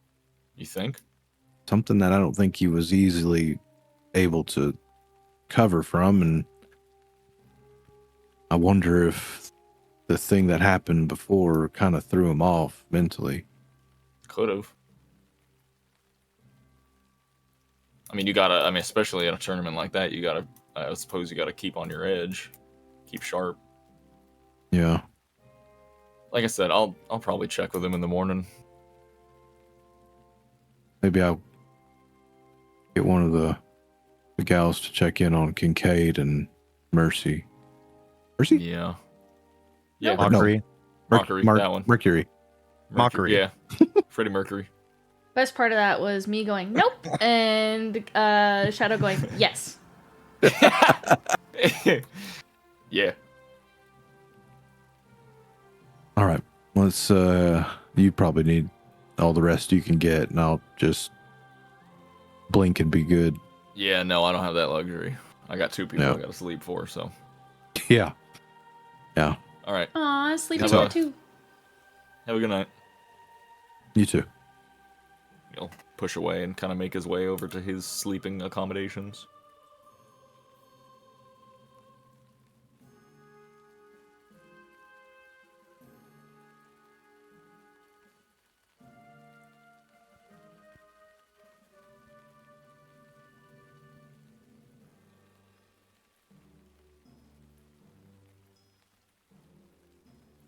You're muted if you're talking.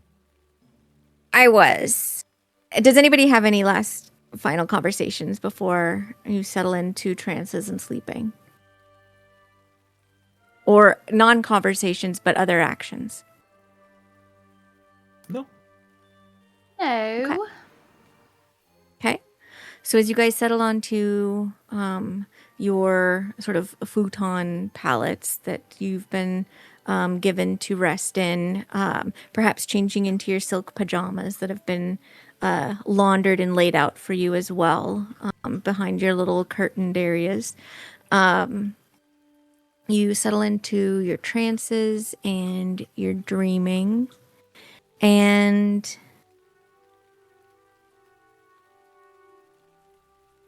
Dante, do you fall asleep easily?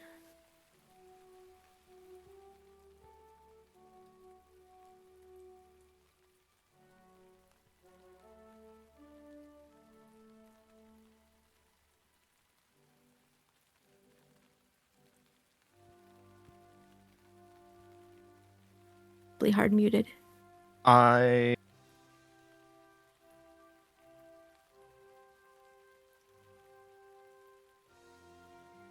think Dante kind of struggles to fall asleep or to trance. Mm-hmm.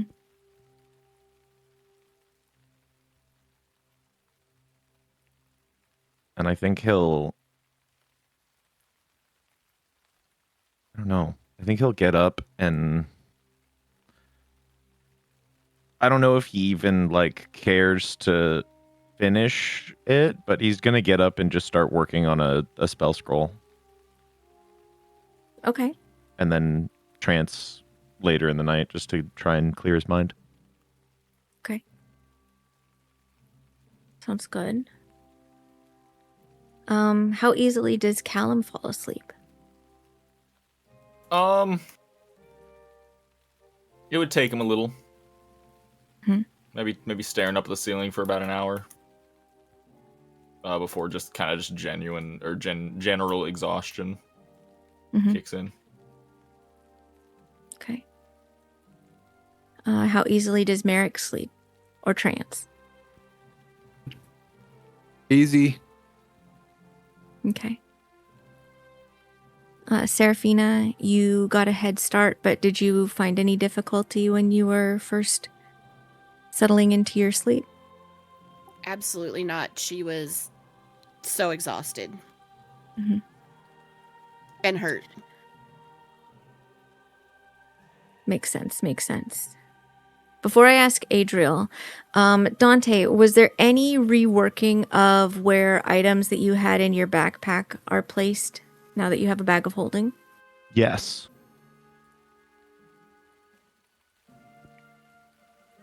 Yes, there was. Anything specific? Basically just put my whole backpack in the bag of holding. And some like sets of tools and stuff I had. Mm-hmm. Okay. Yeah. The tablet is still outside of the bag of holding, though.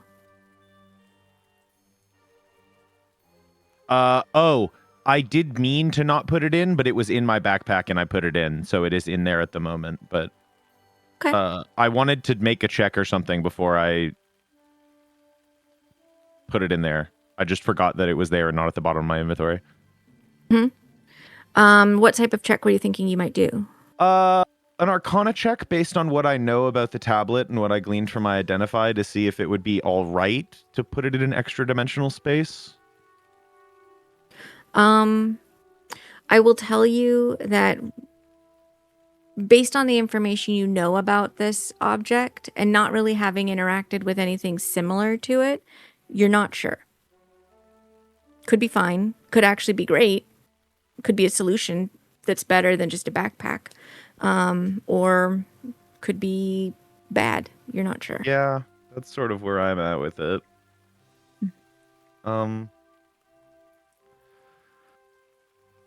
If he doesn't feel any inkling either way, I guess he'll sleep on it and decide tomorrow. And leave it where it is out or in? I guess he'll leave his bag out with it still in it instead of putting it in. Just so it's still contained by something and not just like with a cloth on it loose in the room. Okay. Adriel, do you have any difficulty going into trance? I think because she did trance earlier, it just takes a little bit longer. I also think she's like comparing her armors, like her two breastplates, and seeing like if she can ask Merrick to like do anything to her new one. Like aesthetically. So she's just kind of pondering that before she trances. Okay. Gonna go ahead and give everybody their long rest. You are in a very safe place at this time.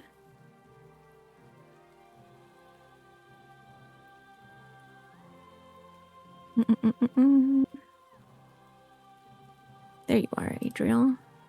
And Dante. I was hiding. I casted invisibility. C5.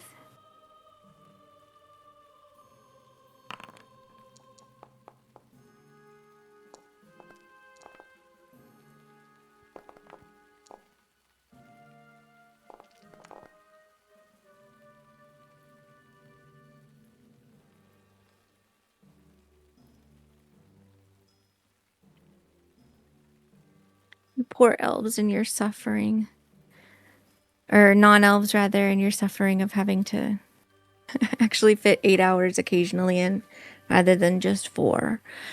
In the morning, as you guys begin to awake, you have no great urgency that you're aware of that pushes you up and out of bed. So you can make any preparations, have any chats. A breakfast buffet has sort of been laid out. It's a bunch of foods that would not be difficult to, if you guys had decided to sleep in very late, they would still be good to eat. So some breads, fruits, cheeses, that kind of thing. And then some carafes of juices and like iced coffees in buckets of ice. So that way they stay kind of cool while you're waking up. That's been arranged for you.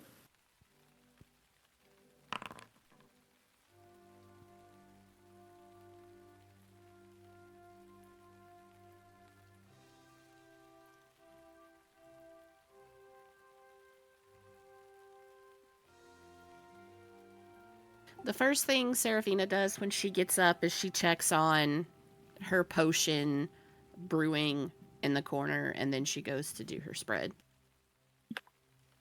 Yeah, and it's a nice sort of shimmering red color. It's got that sort of swirl inside of it, like if you see mica that's been suspended in a liquid. And comparing it to your other successful potion and other potions that you've purchased, it looks like your preparations were successful. Now, before, there was a thing you were trying to do mechanically within the game, and you told me not to reduce my number of amanitas. Are we trying that again, or do you want me to just reduce the number of amanitas and give myself a health potion?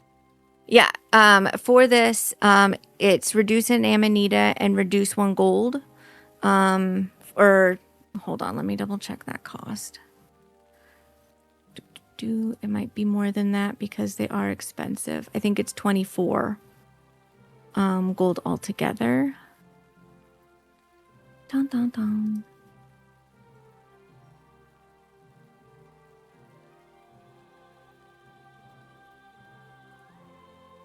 But we will just do it manually, yeah.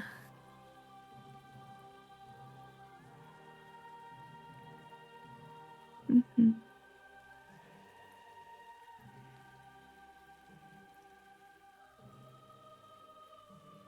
Yeah, 1 amanita and 24 gold. And how much does a regular health potion cost? 50.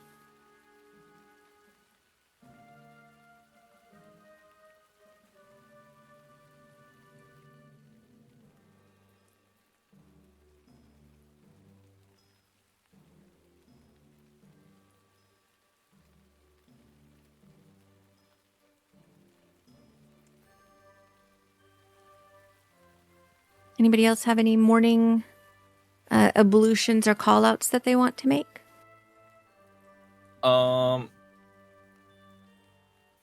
Yes, but Cal wants to wait until like after the initial everyone's come down and eaten. He kind of like when people start like, you know, we've gotten together, we've eaten. Okay, I'm gonna go do this, and that really quick. Like, while everyone's gathering their things before we decide to head out. So he's gonna wait a little bit, but I'm gonna wait for if that conversation happens. Like, what are we doing? Sure. Yeah, and just as a reminder, because it has been a while since it's described, you guys are essentially in like one long room, and the room itself has been subdivided into smaller areas for individual sleep by not like fully opaque, but mostly translucent curtains. That can be like swept aside or even like pushed fully against the wall to open it up into one big space. There's also like the eating area that's a little bit towards the door to this room. That's just like a low table with like low cushions all around it.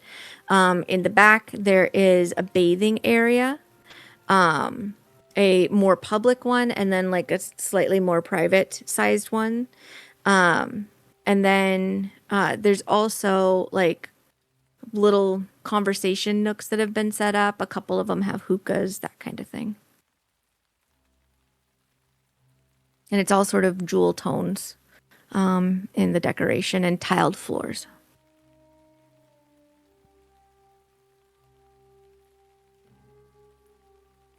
If we're all at the table eating before we get up, Merrick would broach the topic. I think it'd be a good idea if one of us goes to check in on Kincaid and Mockery. Anybody want to volunteer for that? I mean, I can. I can also we- go. Do we even know where they went? No, not wait. When did we? You know they're staying in the lower Lower Wisterden with one of the trade families. They were invited to stay there because of Lucky and his group. Oh, yeah. Basically said, you can come stay with us. I'm sure we could figure it out. Okay. Be a good idea, just to see what their plans are. And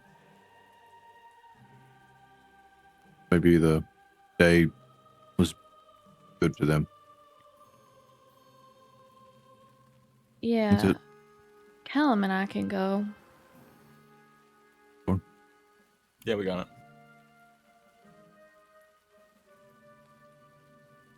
Are we planning to set out today? Yeah, I think so. I think once we're done here, we'll gather the things and wait for you outside on the steps for you to come back after you have your conversation. Yeah, collect our payment. Mm-hmm. Oh, we need to do that. We'll go do that as while you do your thing. And also, and Liana will have information you're supposing about who to talk to about your boat passage.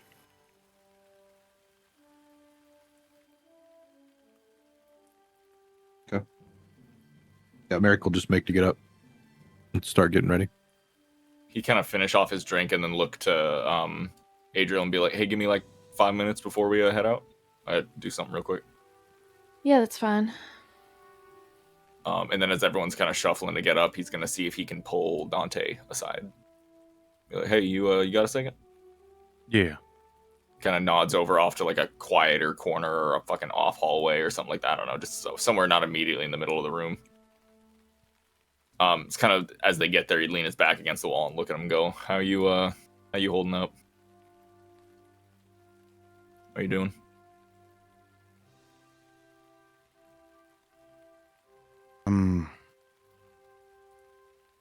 I'm tired.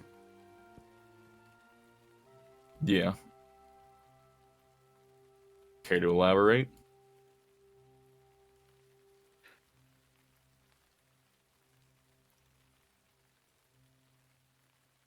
I got there yesterday, and I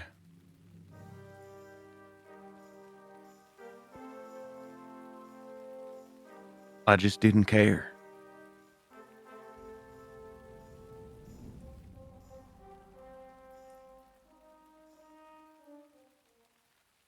What do you mean? It just feels like there's so many more important things to worry about. And I wanted to play. Hell, I wanted to win. But I sat down there and I saw Kincaid and I thought about what happened and everything that has happened, and it just didn't feel like any of it mattered.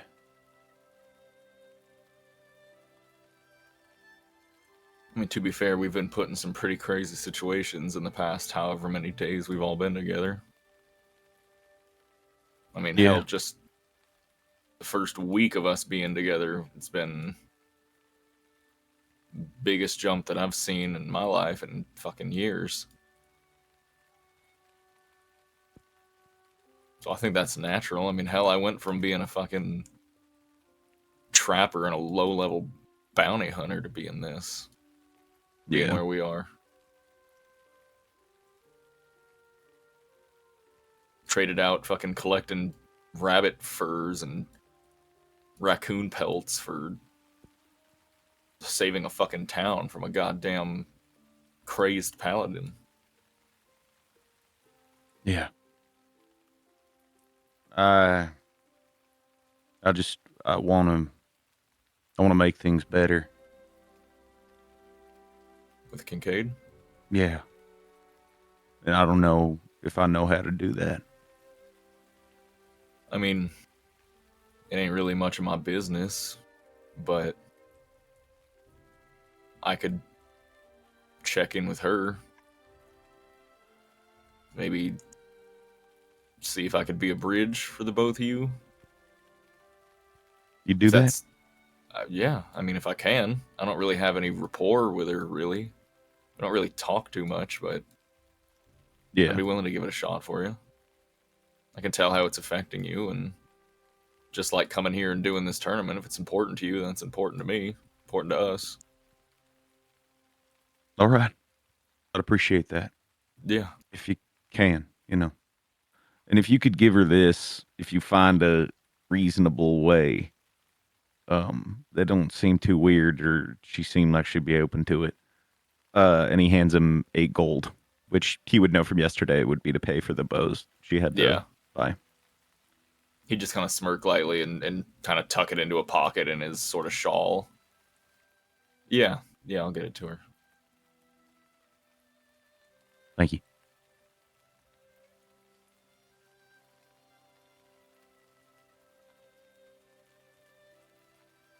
How about you? You doing all right? He'd kind of suck a breath in for a second and just kind of nod lightly.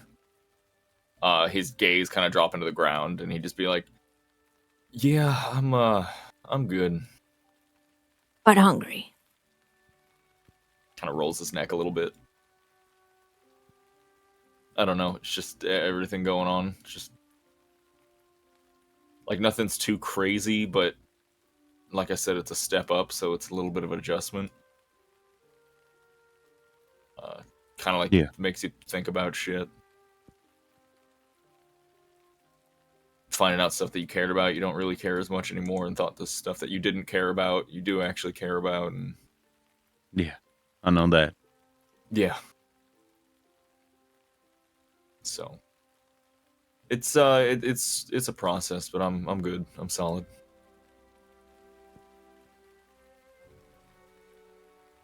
All right. Well, you let me know if you become unsolid. And I got I your will back let you know. just like you got mine. Yeah. You gotta figure out a food situation for our mutual friend. I think the candy's starting to wear off. We might have to find something for him to eat proper. Maybe when we get out on the road. Yeah. Might have to do some hunting or something. Yeah. But anyway, me and Adriel are going down to check on Kincaid and Mockery. So anything you need before I step off? No, I'm all right. All right. He'll start to walk away. He'll get like 2 steps before he like kind of stops and looks back over his shoulder and go, "Dante." Yeah. I'll do what I can with her. I don't expect much. Well, expect the worst, pray for the best. Yeah. Nod again and then head off towards Adriel.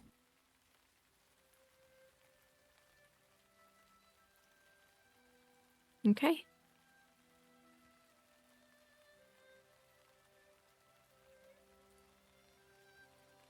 Recalling the conversation that you guys had with Lucky and Lovey in the market. Gosh, was that just a day ago, 2 days? Staying up in a dark dungeon it really throws off time. But you recall that they're staying in one of the other houses down here in Lower Wisterden, and with a little bit of effort, you're able to make your way there. At this time of morning, a couple of the houses have clearly showed sign of people being awake inside. In others, the lights are still dim, potentially because they were up late with the festival and the tournament. But you finally make it to this really beautiful house that has been carved into the sandstone of the walls of Lower Wisterden. Every bit of space that helps to sort of define the shapes that make up its architecture have been like really intricately detailed with filigree, and then there's smooth spaces that just give it room to breathe, so it doesn't seem like overly complicated and just too fussy. But it definitely looks like this is a place where generations have taken an immense amount of pride in ensuring it looks beautiful and represents the family well. You also see that the front doors have been sort of stood wide open, and through it into like the main hall, you can see that there's some people that are at work sort of cleaning out the front hall, like mopping the floors, that kind of stuff.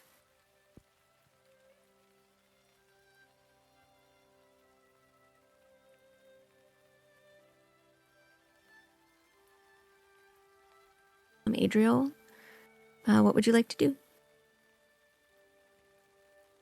What do we want to do? What we doing? What do you mean? What are we doing? Oh, we're just dancing. We're dancing. I'm just dancing for entertainment. Mm-hmm. Okay. In the middle of the street. Yep. Yeah. Okay. I'm spinning on my head like a 90s breakdancer. Okay, can I get a dexterity save to see if you fall into the canal?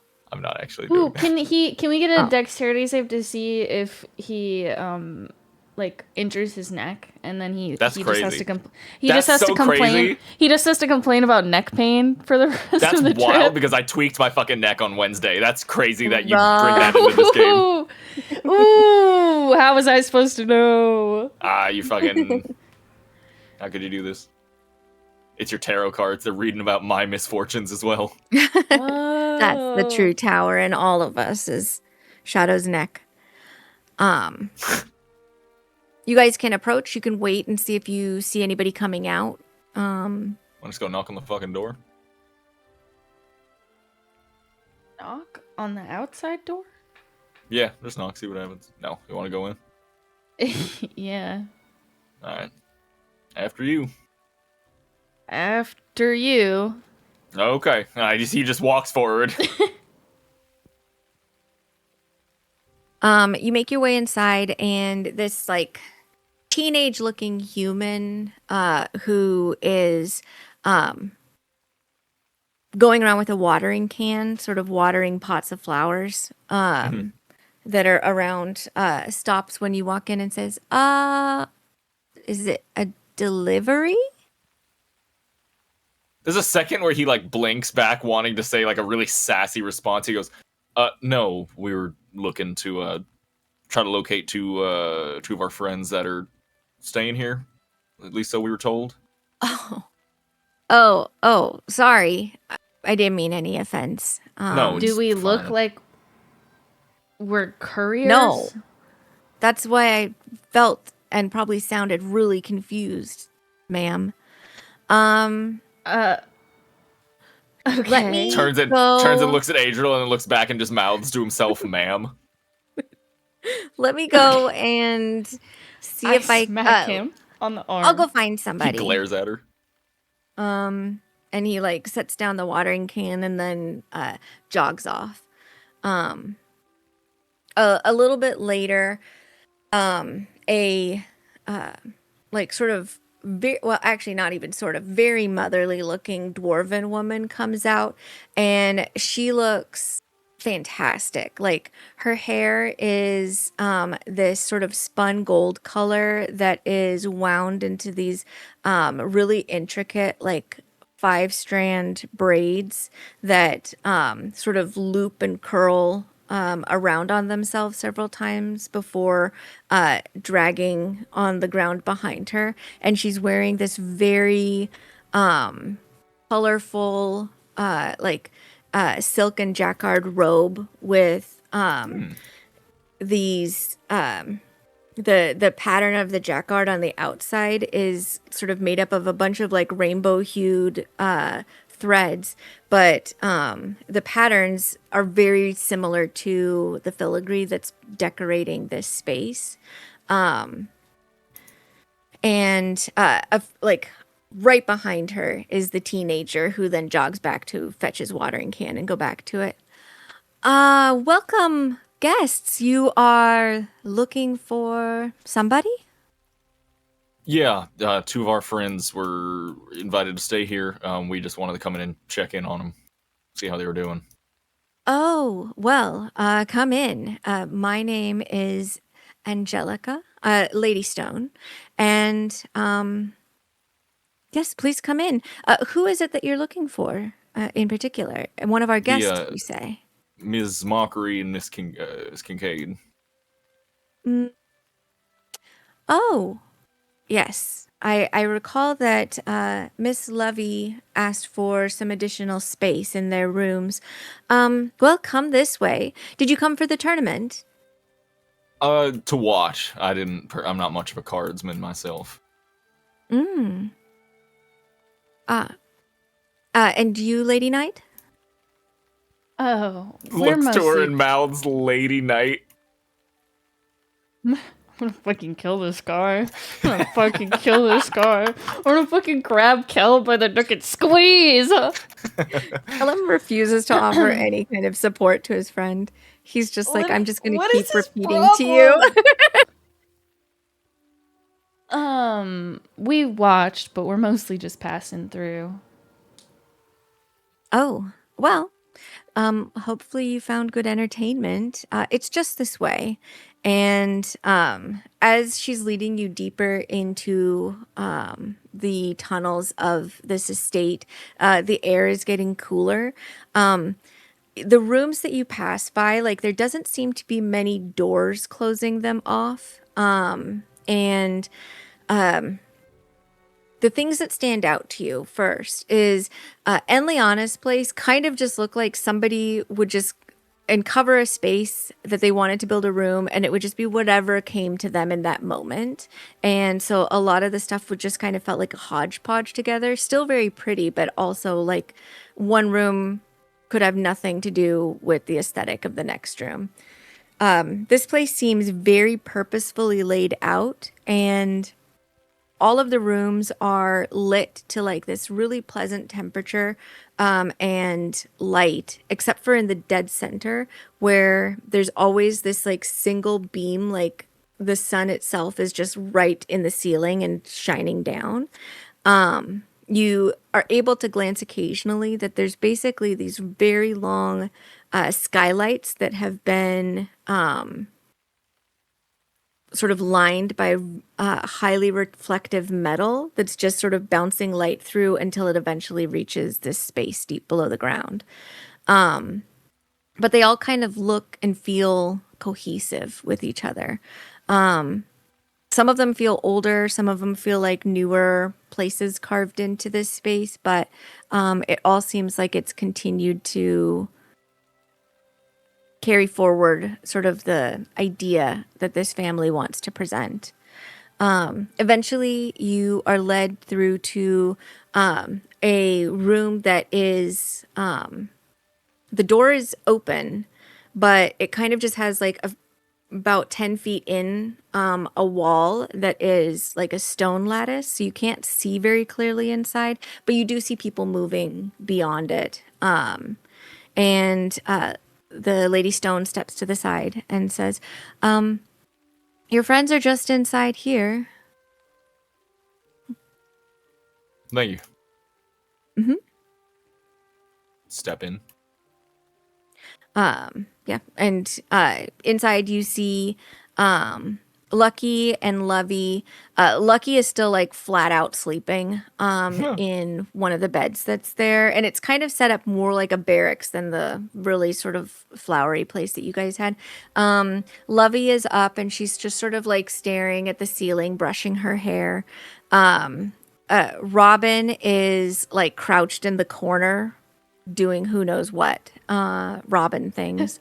And you see Kincaid is she's sitting cross-legged on her bed and has some rosin in one hand and is running it along the strings of her bow to sort of wax it up. And Mockery is kind of like checking over her pack, but she glances over and then like straightens up when she sees you and she's just like, hey, welcome. Have you also decided to jump ship or is this just a visit? Came in to check on y'all. Oh, How y'all okay. doing? Well, you have found us. Welcome. And she walks forward to kind of like play at hostess and like help sort of usher you guys in. But as she gets close, she's just like, I can't handle being in this group. You need to do something. I can't abandon Kincaid. But she's so weird. And then she's just like, make yourselves comfortable. We have. He kind of like whisper, which one's fucking weird? Kincaid or the other? She looks at him like he's a nutball, and then like gestures at Robin. Yeah, that's fair. Okay. I'm not great at making things up, so I'll do my best to talk with her, but she doesn't really care what anyone has to say. Well, she didn't 2 mornings ago, or yesterday morning.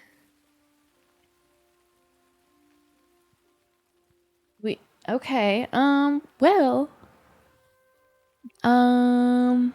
we'll do our best.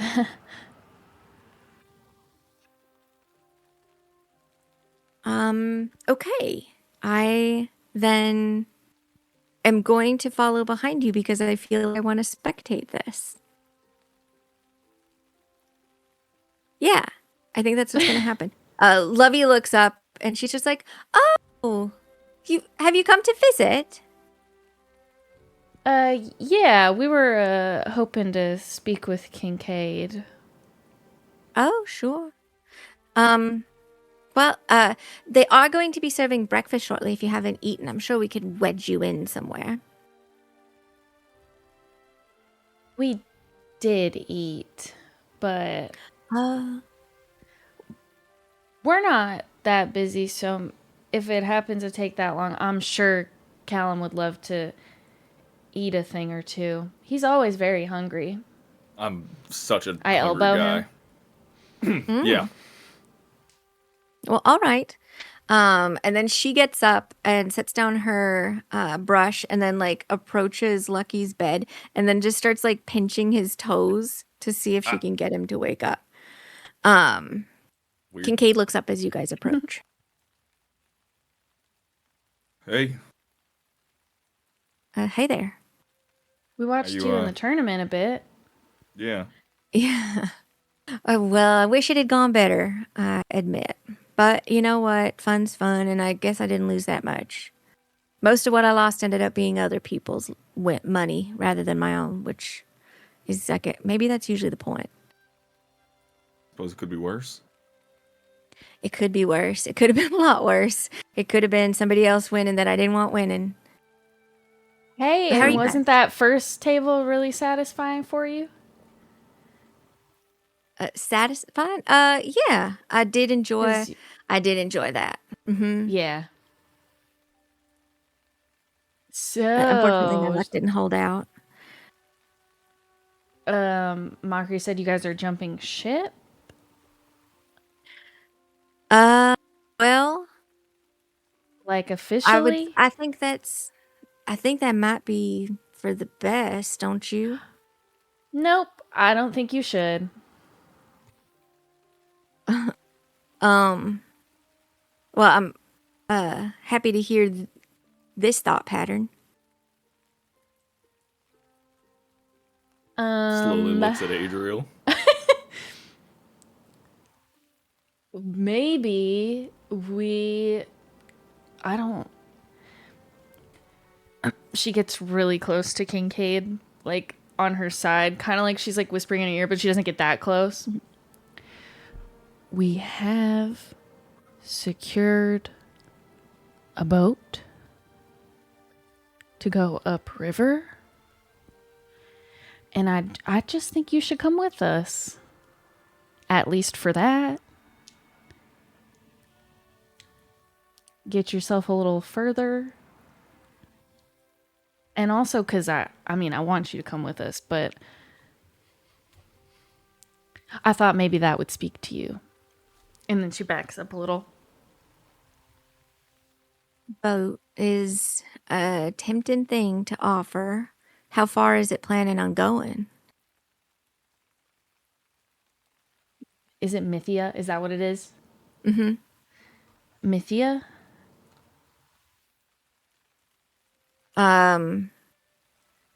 She considers this, well,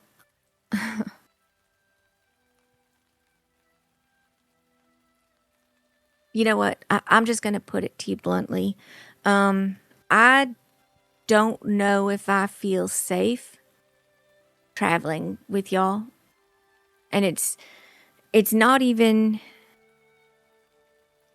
that, like, I feel like any of you, and I do mean this, any of you wishes me harm in particular.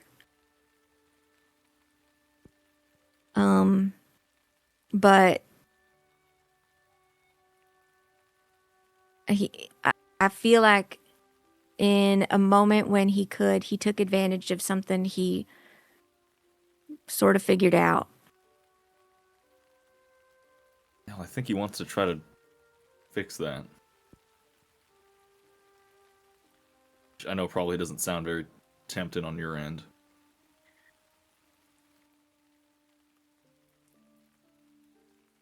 Well, I mean, besides a boat ride, what do I get out of it, Callum?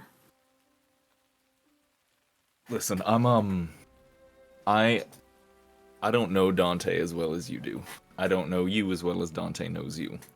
I'm not even going to begin to try to say that I understand or can sympathize in any way, shape, or form, or even act like I know what's going on between you two previous to me coming into the picture with everybody or you. But what I know is I went and spoke with him this morning and checking up on him, seeing how he was doing with the tournament, asking how he was doing. Same thing we're doing with you. And I mean, he was down on himself. Not like the quick to quip Dante that we've kind of become accustomed to. And he said he wanted to try to fix things with you. And I kind of said in an offhand sort of, well, if you want me to help in any way, I can. And I didn't think that he would really jump for it. I kind of figured it would just be a, hey man, we're here for you type thing. But he kind of perked up. Like there was a spark of hope. He wants to try to fix things. And I know that, you were the one that is feeling wronged here, and it's up to you. But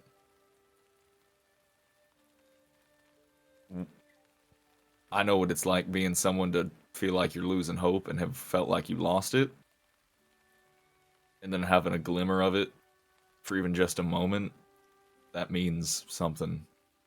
So I'm not saying you have to go and jump into his arms, I'm not saying you have to forgive him entirely. I don't even say you have to forgive him at all. But it sounds like he wants to work towards something.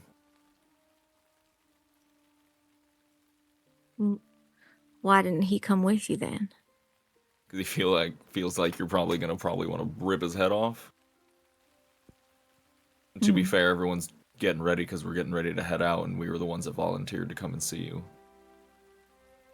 I think he's trying to be respectful and give you a little bit of space as well. I don't know. I don't think bringing the person that you're super upset with us to try to convince you to come with us was a move that either of us wanted to make. But also, I do think you know Dante well enough to know why he probably didn't come.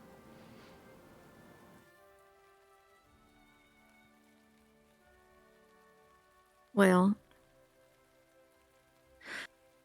I do just like listing all the things I can hold against him. Sometimes it feels like the things that you hold against him inadvertently get held against the rest of us, when I think if any of us knew what would happen, we probably would have tried to stop it. Because even though we don't know you that well, it's not like he just gets care priority over you for any of us to care more about what he wants and what he does. Like, we also care about you.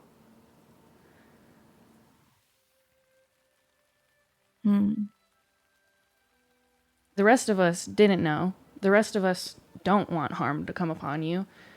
The rest of us want you to come with us because we want you to succeed and we want to help you. We're not a guarantee that you get all the way to the end, but we at least wanted to help you get to Mythia and get you a little closer.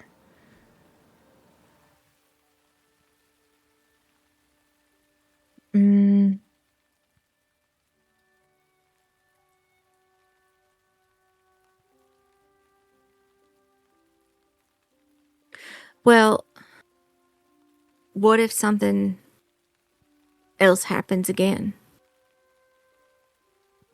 I mean, that's a valid question. No, actually, what if anything?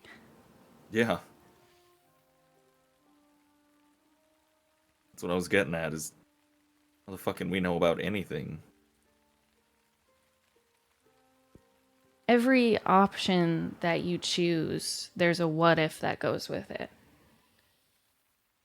What if you meet someone on a journey with another group and they betray your group? What if you go to a different town and you get stopped up in something and it takes so long that you don't make it to the end? What if?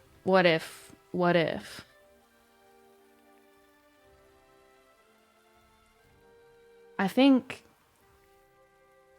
it's nice to not know or not consider exactly what's coming next. And I don't know what happened with you guys and glimpses into the future and other bad shit like that. But no matter what you do, there's always a what if attached to it. So you might as well just do things. I mean, I'd be pretty stupid to keep petting the dog that bites me. But I'm hearing what you're saying.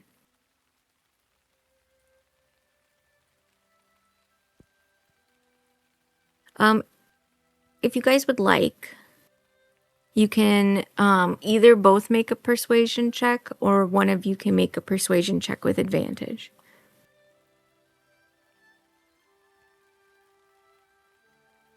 I'm gonna guess yours is probably better than mine, but It was persuasion? yeah. Persuasion.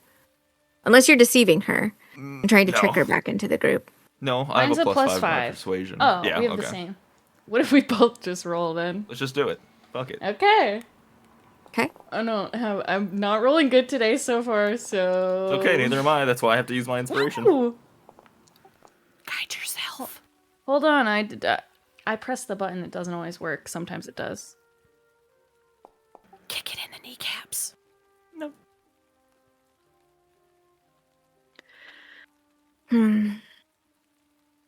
Kincaid, looks up at both of you and then sort of, to the side of you where Mockery is doing her best to both make pleading faces while also, not look like she's making pleading faces. And, there's, a little, tremor of a smile at the corners of Kincaid's mouth before she, lets out a sigh and says, okay.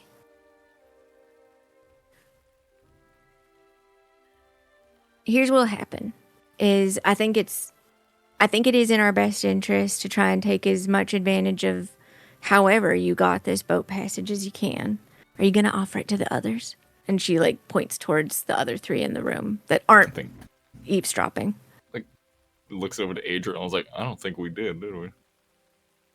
I don't think we are we? Well, I don't think we can make that decision, you and I, because we actually don't know what the conditions of our travel are. So for the time being, I'm going to say no. Okay. Yeah.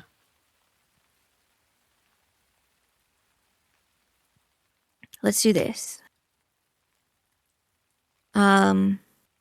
we'll go back with you right now. Get a sense of what the energy is, and then if it's yucky, then we'll probably see if we can stick with these 3. If it seems okay, then since that's the group we started out with, that's the group we'll go with. And we'll join up with y'all again. Does that seem fair? Suppose so. Yup. Yup.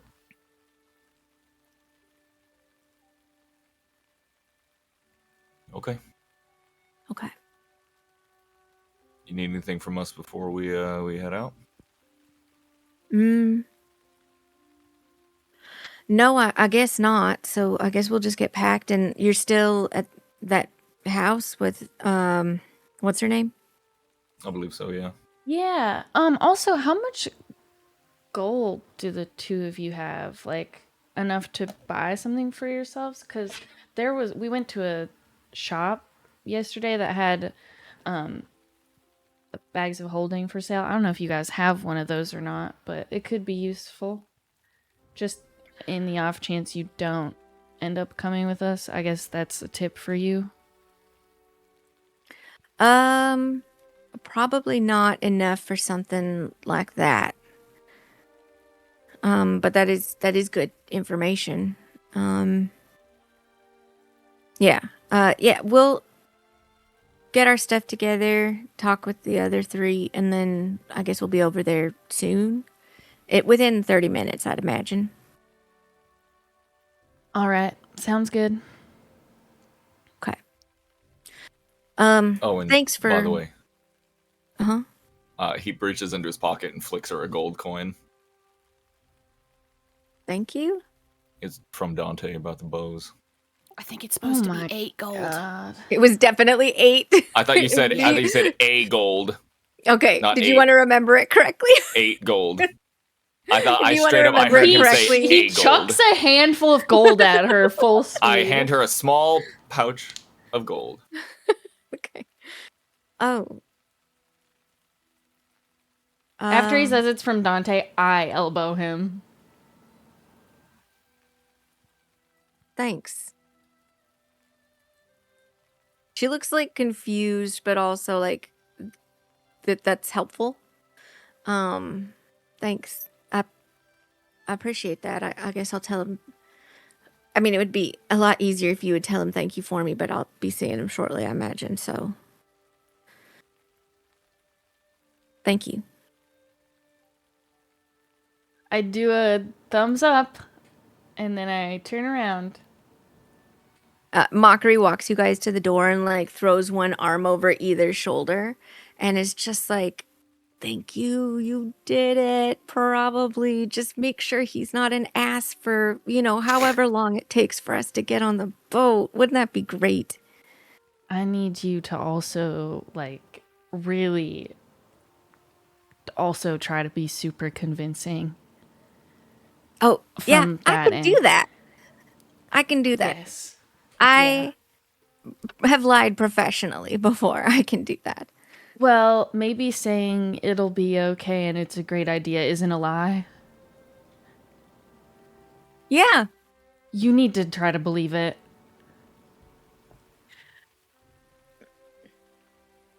Mockery, I think if everybody please. kind of just stays in their own corners, everything will be fine. And I do believe that. Okay. All right. See you soon. Okay. As we get away, and it's just me and Adriel. I think that went well. You think that went well? I think that went well. Okay. It could have been worse. I think it always just goes okay when it's about the 2 of them. It just goes Yeah. okay. I don't think Yeah. it's really good or bad. It's just, it was okay. And I think that's better than could be worse. Yeah. Wow. Do you think we As could you guys- hire a Oh, no. therapist to come with us? We do not have enough gold on the face of this planet to afford that job. Yeah, I was just being optimistic. All right, we ready to get a move on, Miss Knight? He just smirks and starts walking. I As elbow you guys- him really hard. Nope, I got away too fast. As you hurry around, then dodging her elbow, I don't think he around gets to the dodge. stone lattice that leads towards the doorway in the hallway, there is a very short woman standing there solemnly, blocking the doorway. And Robin stares up at the two of you. Jesus ominously. Christ. What? Hey, Robin, Did how's the it going? birds tell you something? No, Oh. it wasn't the birds. Oh. It was Miss Spider. Okay. What'd she say? You're going to be traveling by water. Oh, that fucking... There's a snake in the water. Of course there is. A brown snake. A That's- And if you're not brown careful- That's a turd. If you're not careful of the brown snake, you could drown.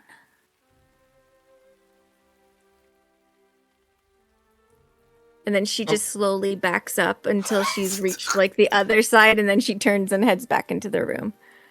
Okay, thank you, Robin and Yeah, Miss thank you. Spider. Appreciate... Yep, goodbye. Mm-hmm. Last time I talked to her, she asked me if I was dead. I think I was there for that, wasn't I?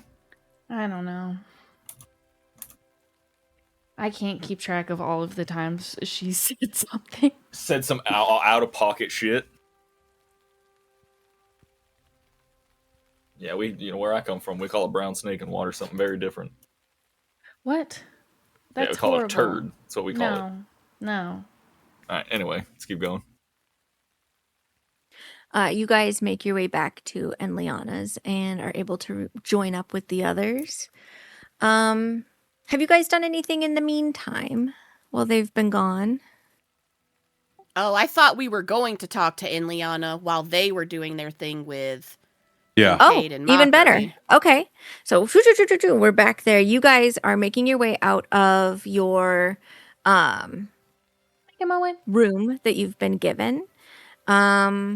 Are you like fully packed up, or did you leave your things in the room? Fully.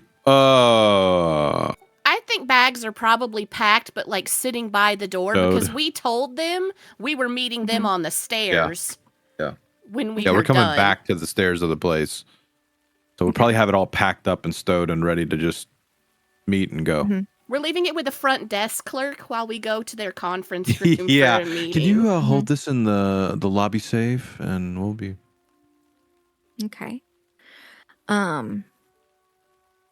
As you guys leave the room, there's a couple of different routes that you've taken to different meeting places that you've had with Enliana. But they're kind of generally deeper into the house. So, by instinct, you start heading that way. And, eventually, like, you're alerted that somebody has started following behind you with, they clear their throats. Before I take we out my sword and stab them. Oh, Okay, Class that escalated. Before we get like too far from the room and we notice other people, Serafina is gonna turn to both Dante and Merrick, and she looks kind of anxious, a little bit nervous. So when I was reading my cards this morning, I got this feeling that while we're talking to her, use caution. Like, just don't overextend ourselves. I just feel like, I don't know, don't let them take advantage of us. We know what work we did and how much money we're owed. Just be cautious in our dealings with her this morning. All right. You Oh, worried they're going to oh. try and stiff us? Yeah, cautious in what way?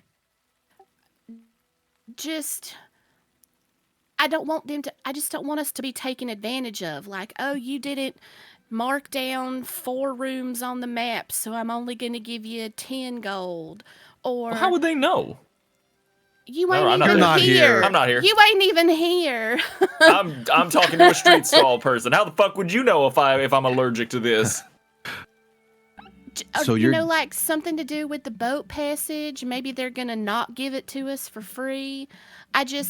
The card that I pulled was the 9 of coins, and it was reversed. And that just use caution, especially in dealing with financial or work matters, that there may be some kind of loss. So just Well, don't let her take advantage of us. do you think that's what use caution means? Because it feels like you're giving me a permission to be a hard ass in Well- negotiations. And I think maybe that could be taking caution and not doing that, pushing too far, and then we lose what we were hoping for. I think based on how it's been so far, I should probably talk to Eliana. You sure? Because maybe I can get squeeze a little more juice If out you of that feel it- fruit. No. Hey, Merrick, I feel like I figured Seraphina's on board with this. I figured something out this week. So if I think that's the plan, Uh-huh. and you hear in your head, I'll give you a tip. All right. I I just just don't. really like her plan of me being a hard ass and no, not that's taking. not what I mean. We know what work we've done. We had already agreed to compensation. Don't let them try to roll any of that back. Don't let them try to pull the wool over our eyes. Just pay attention to what they're saying and what they're doing, and maybe they try to use what happened with Kalina against us in some manner. Like, oh, you let her touch it, so harm came to her, so we're gonna reduce the payment. Just be cautious. That's all I'm trying to say. Yeah, Dante, be cautious. If What's you the want to send exact in the amount? dog. Wasn't it 3,500 35 gold and a boat. and the boat, and then Dante already got 500 of it yesterday She owes us for 3,000 the 3,000 and the boat. in the boat. Or, passage. I don't think Yeah. we get to keep the boat, but yeah, passage. The boat's ours. Let's get in there then. And so like I won't she- say a thing. she kind of like when she gets that out and her shoulders fall, she looks a little more at ease as they go to turn and they start walking down the hall, and then unless Hello? someone What do you need? Don't you have an appointment this morning to meet with Lady Liana? Yes. Well, I've come to retrieve you for that appointment. Oh, we're heading there right now. Let's go then. Well, you're going in the wrong direction, Mr. Valtrossi. Pardon me for correcting you. No, I appreciate that. Why don't you head us on our way? All right, this way. And just like the thinnest elf you've ever seen in your entire life, just like sort of, he looks like a little pale willow, turns on its heel really smartly and starts heading off. You get the sense that he very easily, that like he's both qualified to lead you down the hallway, but also like this is the most important thing he's ever been asked to do, and he's going to do it perfectly. But he leads you in a different direction, and eventually you come to a set of stairs that start like winding upwards, and his like little heeled shoes are just like click click click on the way up. But eventually you come to a place that sort of spreads out like wider than the other hallways that you've been through, and there's a lot of natural light suddenly like flooded in your direction as you're heading towards a balcony where more breakfast foods have been set up, and there's like leaders, basically like bed chairs that have been set up around the table, and a lot more like fancier foods for breakfast, things that are hot and stuff. And Liana is sort of just like lounged there in a day dress, munching away on some grapes and ham or something. Lady Liana, Mr. Valtrossi, Miss Serafina, and Mr. Merrick are here to have a meeting with you this morning. And then he like clicks his heels and steps to the side and just sort of like bows with a like flourished hand to like gesture you guys forward. And she's like, "Oh, thank you, Tonkins. I appreciate your help. You're doing very well so far this morning." Sit, everyone. I don't know if you ate anything. I know that something was laid out for you. Tonkins probably saw to that. But if you're hungry for anything else, go ahead and just pick away.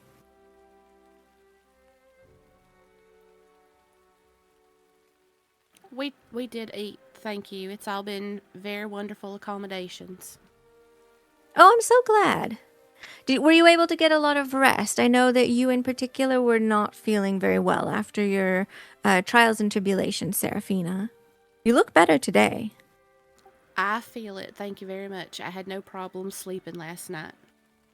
Wonderful. I'm so glad to hear that. Thank you again so much for what you were able to do to intervene. I feel so bad for Kalina, a little bit embarrassed as well, but as you said, that was such a dangerous item. It has been safely secured away. Don't worry about that.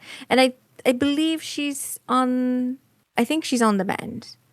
I haven't had an update just this morning, but she was sleeping well and naturally last night. So there's that.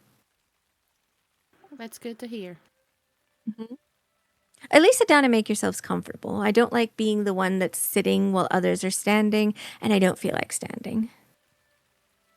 Serafina moves to take a seat. Dante will sit down. Where are the others? They went to check on 2 of our other traveling companions. Oh, okay. Well, how did you do last night, Dante?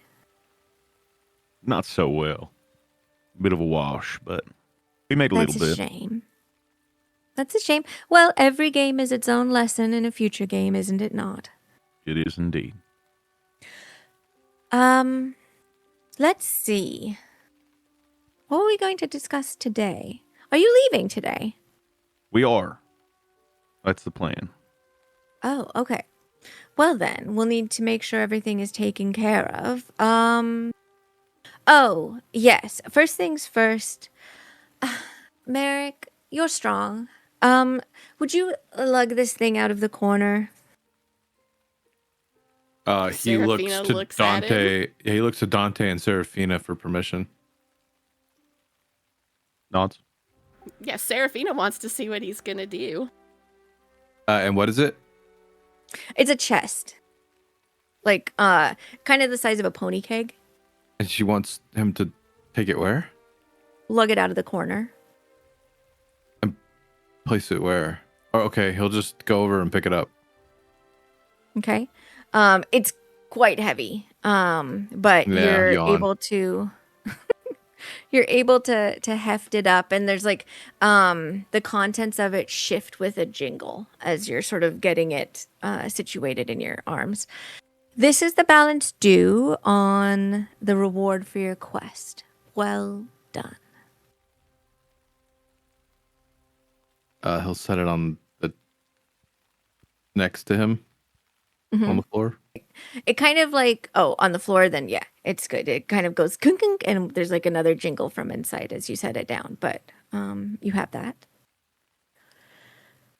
And then the next thing is passage, if I recall correctly. And she sits up and sort of tucks her legs to one side of her and starts like lifting up like dishes and plates and everything until she comes across like a purple envelope.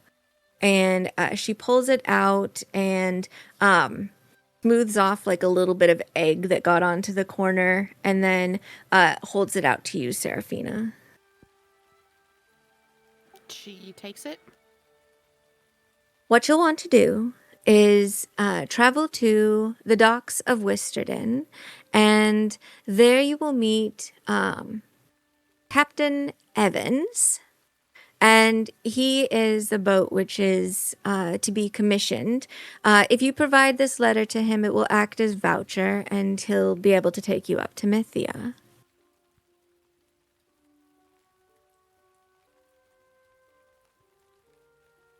Is it like a sealed envelope, or could I open it to look at it and see what it says? It's not sealed, so you'd be able to open it. Yeah, she's gonna open it to read what it says. Any fine print or any no, clauses. She's looking. Oh, give me an investigation.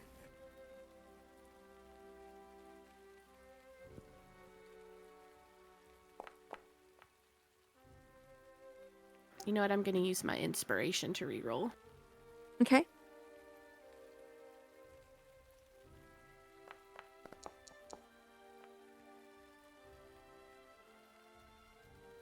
Okay. As you're looking through it, you see that it is essentially a voucher that says, that the bearers of this letter have been granted a transport from the docks of Skuridin to the port of Mythia.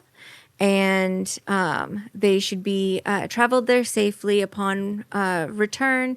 Any fees accrued for the travel will be paid by Liana and her house. There is like a second portion of it that basically says they have been tasked additionally to identify what is holding up trade between Mythia and Skuridin. If they let you know of any of their findings, that is to be reported to Liana herself. And that seems more of a direct missive to Captain Evans.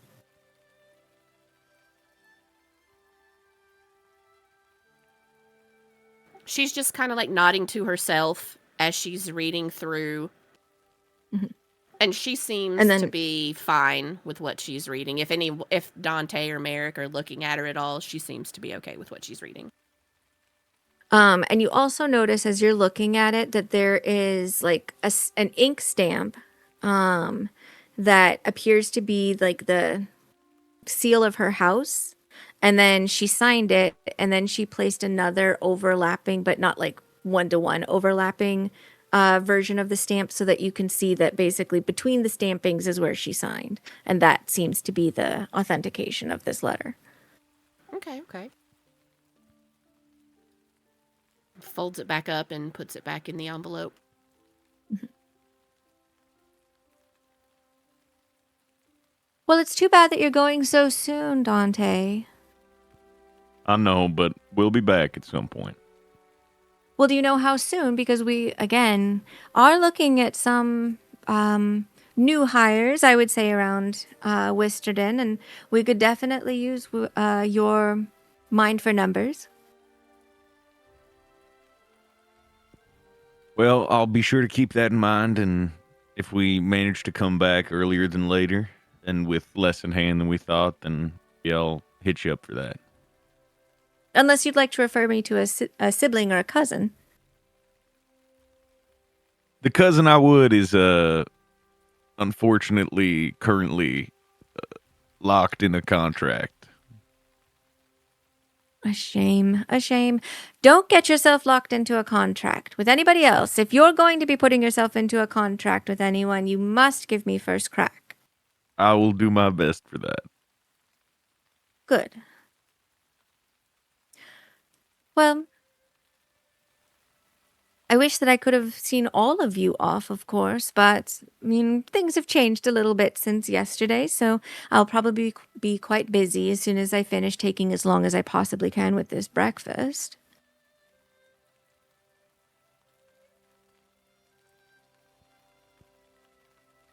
Do you want us to leave the chest here? The chest? Oh, the one Wait. with your gold in it? No. That you can take that with you. I'm sure that's an easier way to carry it around. I just didn't, want to take your container if you needed it for something. Oh, that's very sweet of you, but chests are... You can get a chest anywhere. She kind of sighs sadly for a second. Tell that to my grandma. She would make dinner sometimes and take it to the neighbors, and if they didn't return the container she made dinner in, never hear the end of it. Oh. Well, that definitely seems difficult. You may still take the chest, but I do recognize that it has an intrinsic value that simply is just not as impactful to me as it may be to others. And it's well crafted. Hats off to the maker.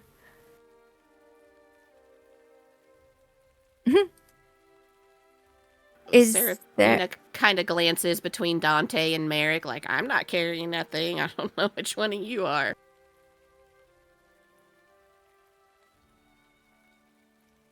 Is there anything else that you got up to overnight or anything? Nothing in particular. Sort of a relaxed night after a harsh loss. Well, perhaps for the best. It's good to set off on journeys with a clear head, I'm told. Yeah. Are you going to be doing a lot of traveling, Dante? For the next little while, I think so, yes. I know you're headed up to Mythia, but is there any chance that you might find yourselves in the region of Thessarin? Perhaps sometime this summer. Watching all of us click to the regional map really quick. I'll activate it. It's possible. I might be through there. Why is that? I wondered if you could play messenger for me. To whom? Lord Thessarin. Do you have a letter prepared or a message by mouth? It would be an oral message, but I would also need a confirmation that you're absolutely going.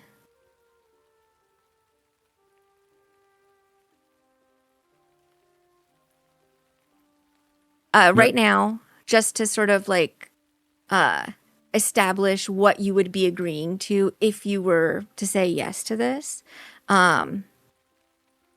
It was basically like we're just at the start of spring, and you have the remaining half of this month, all of next month, the following month, the following month, and then 3 more months after that in a couple of days. So you basically have a little bit more than 6 months to complete this task. Merrick? And what does this job offer, Eliana? To speak plainly. This would be a personal favor. A personal favor? Mhm. Well, I'll be around there in the next couple months, so yeah, I could do that for you. Wonderful. Merrick, did you have something you wanted to interject or at least comment on?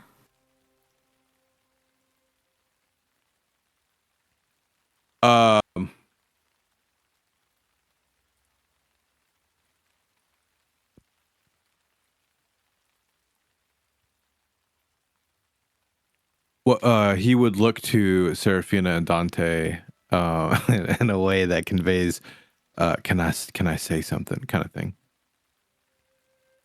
or can I ask a question? No.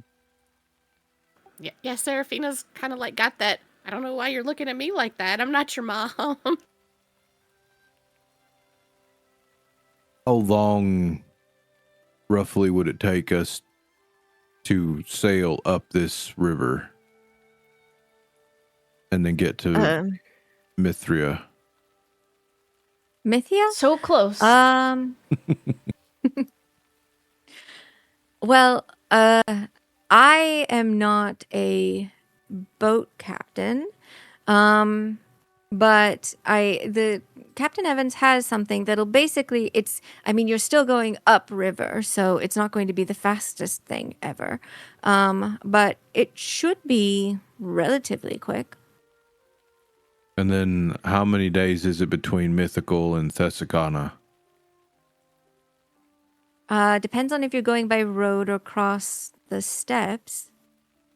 But if you're going like across country, barring anything happening, perhaps 2 days.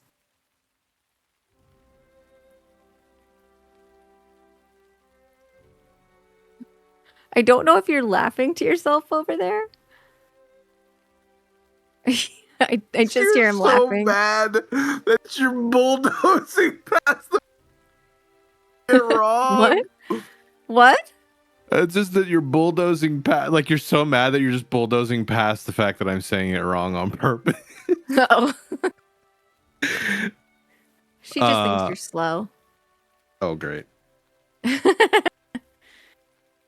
All right. A malapropist. He'll look back to the two. I think we can agree.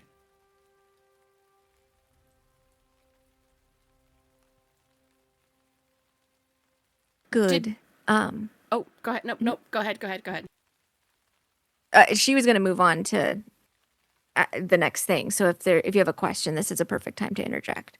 Well, it was just for clarification. We know that he can deliver this message anytime within the next 6 months. Yeah, by the end of summer.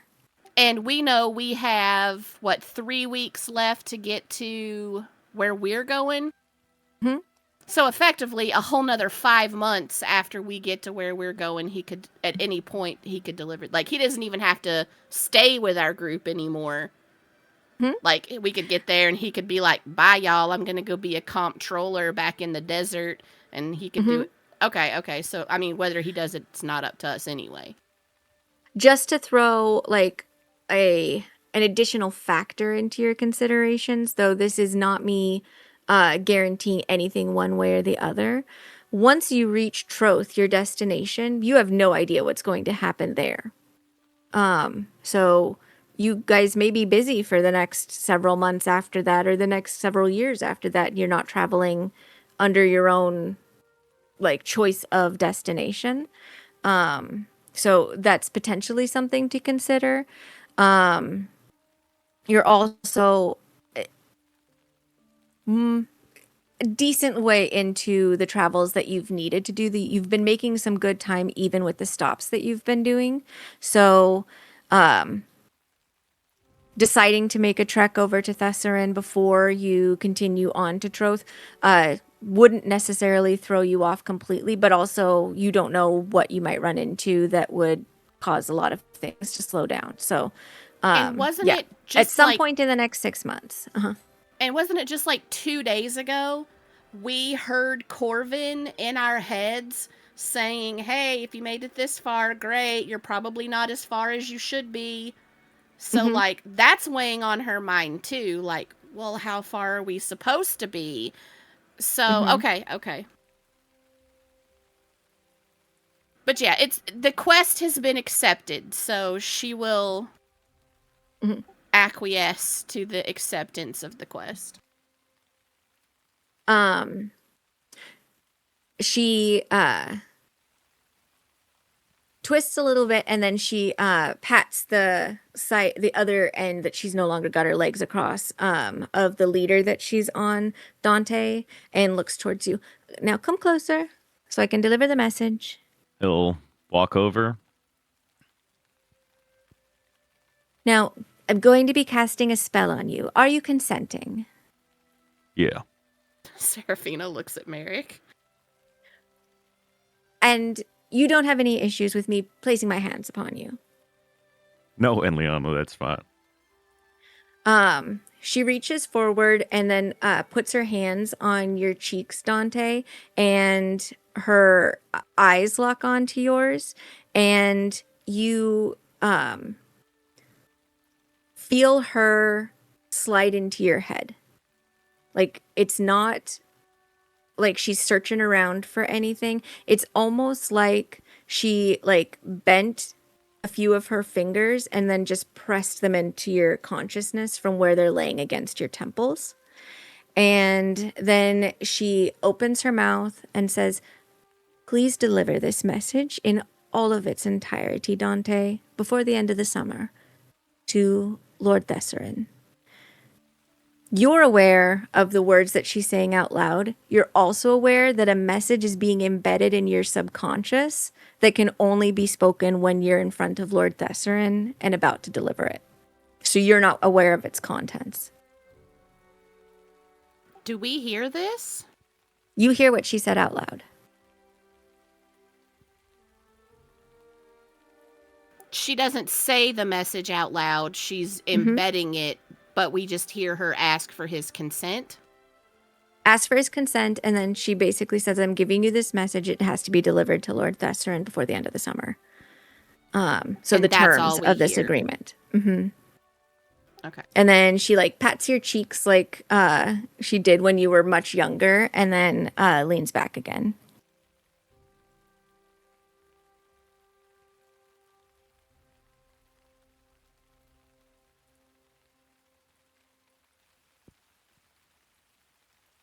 Grapes? I'm all right for now. Good.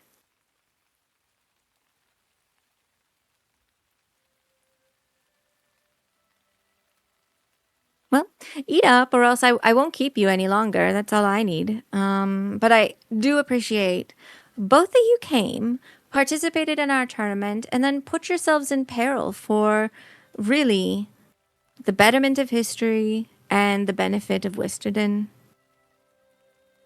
We're exceptionally grateful.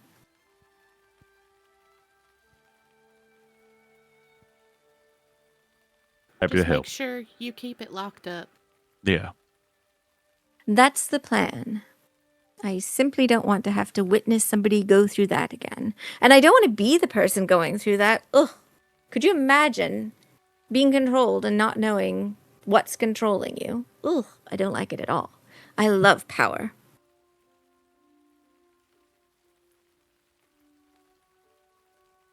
My own, of course.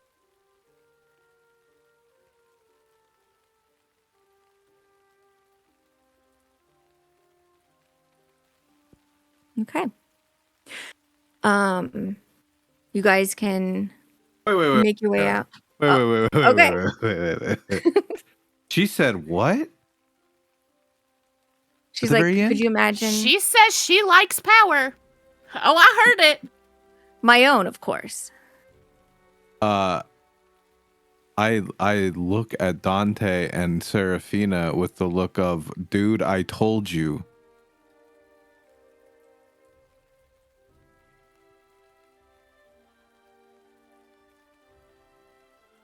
Well, what exactly is it that you mean you lack power?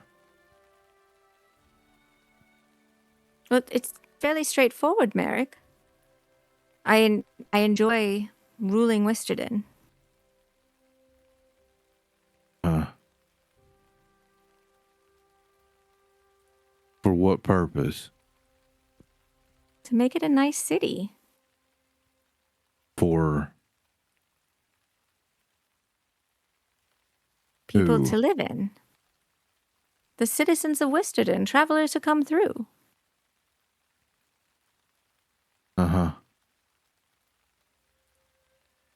If you'd like, you can make an insight check.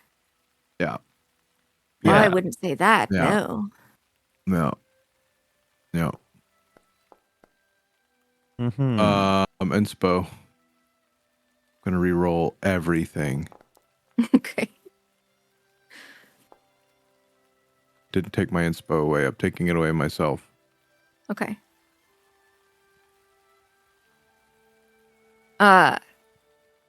She doesn't seem to be under any sort of control from anyone. And she is sincere when she says that she enjoys ruling Wisterden for the benefit of Wisterden itself. She's a little bit confused by your suspicion.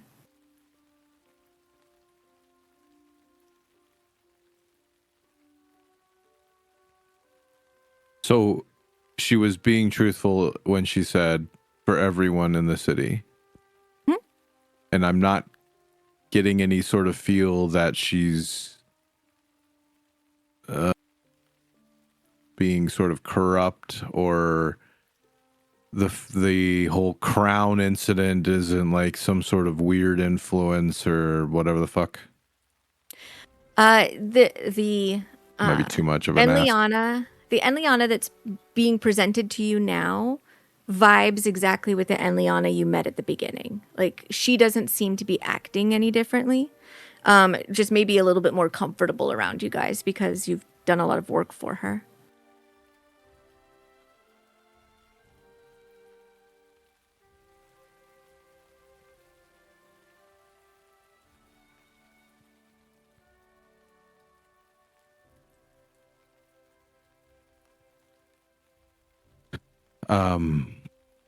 He'll look at Dante and Serafina and cautiously lean back.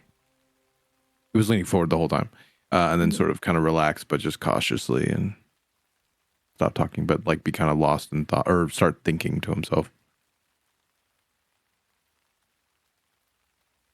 Seeing him kind of relax a little bit, she does the same. And if there's nothing else, we should probably get on so we can meet the others like we agreed to. I think that's a good idea. Make the most of the travel day. It might still be raining for the next little bit, but hopefully it doesn't impair anything with your travels. I mean, you'll be near water either way, so you're likely to get splashed.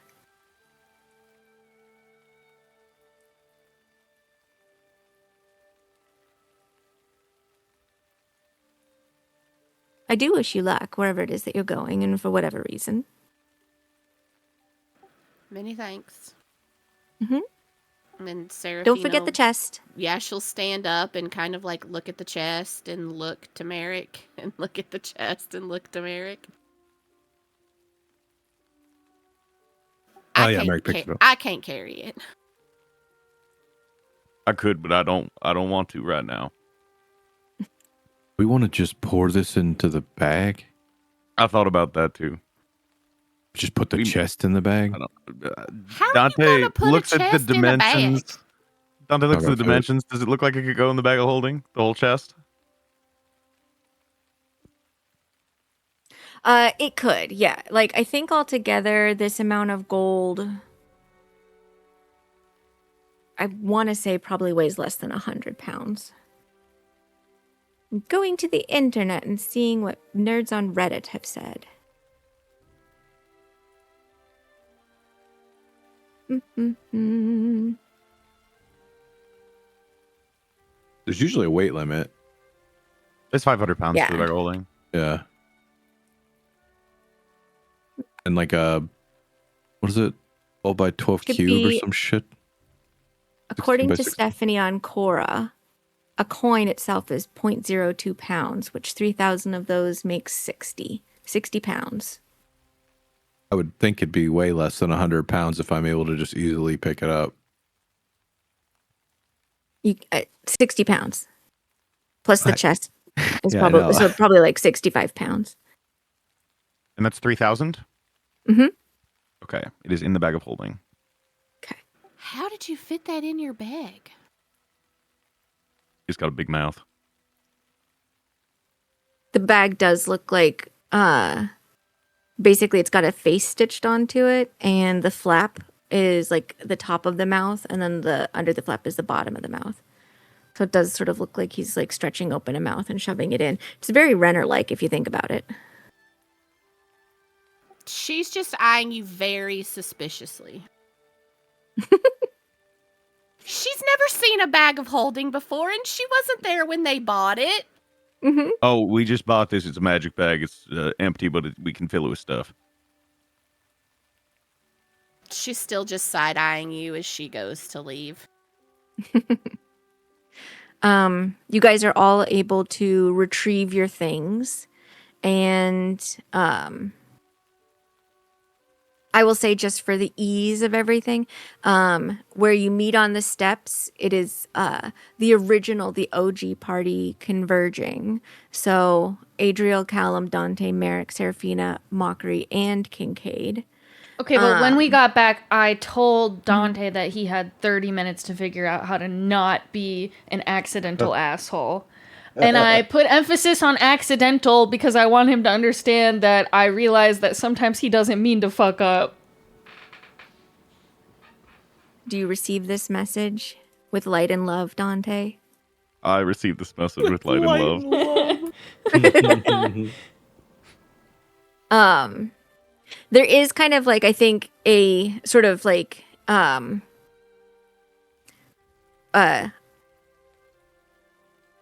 space between Dante and Kincaid that are somewhat like repelling magnets that just kind of keep them generally on opposite sides of the group as you guys are moving.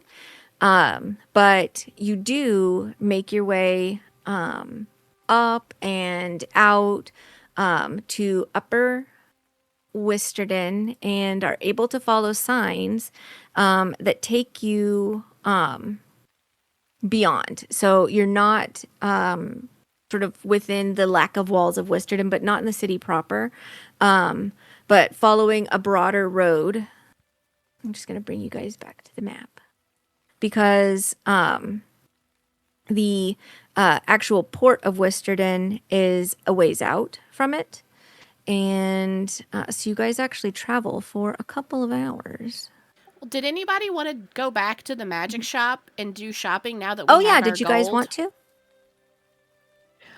I think the only other thing that I would have been interested in was just like maybe getting the other bag of holding, but we don't really need it. I'm just greedy, and there was 2 and I like 2. But we don't have to do that. So no. And for clarification purposes, are we splitting this 3,500 gold 5 ways or 7 ways? 5. They didn't do the work. They didn't do the work. They didn't do the work. Well, Yeah, that's my opinion, but Merrick told them, don't worry, I'll make sure you get some money. So are we splitting it full 7 ways? Are we only giving them 100 gold each, and then we're splitting the rest 5 ways? Man, I hate Merrick sometimes. Fair's fair.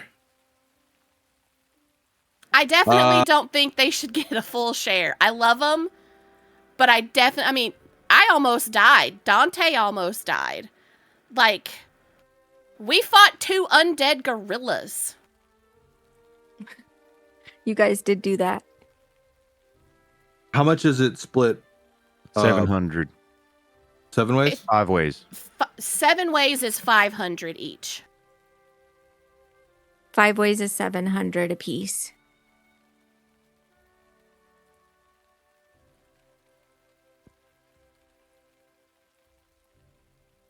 What if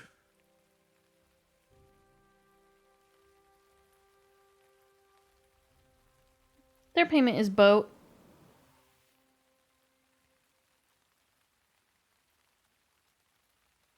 I mean, true, they don't know that we were given a sum of money. They know we have boat passage, which is part of our compensation. They were just gonna leave and go with the other group. Okay. I mean, do you want to have this conversation in character or out of character to decide? We're gonna have this conversation in front of them. It could have been something that you guys agreed to before you all met up again.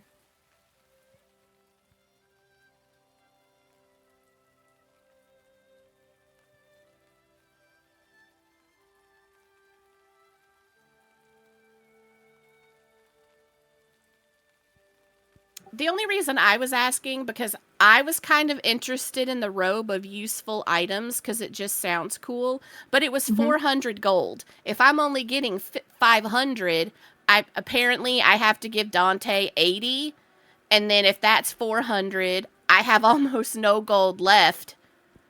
So that's the only... I'll just pass on the robe, so we can decide out of character later how we want to handle the gold. So I just wanted to bring up... What robe did you want? The robe of useful items kind of sounded neat. I do like it too. I was kind of eyeing that as well. I mean, I couldn't see the description because of the way the thing was looking, but I looked it up on D&D Beyond, and like by default, it comes with 2 dagger patches, 2 bullseye lanterns, 2 steel mirrors, 2 10-foot poles, 100 feet of rope, and 2 sacks, and then 4d4 of other random things, one of which being a silver coffer worth 500 gold. If we got that patch, the cape pays for itself. 10 gems worth 100 gold each. Pays for itself. A horse, we could use that for travel. A rowboat, we could use that to go up the river. What if our boat breaks? There's like so many things that the cloak or the robe could be used for. But again, 400 for that leaves me 100. And then if I give Dante 80, that leaves me with 20. And every time I brew a health potion, that's 24 gold. So I don't even have enough leftover money to brew a health potion. Well, why don't we just say you don't owe me 80? Because you're making potions. And I'll just eat that. Are you eating in real life? No. What?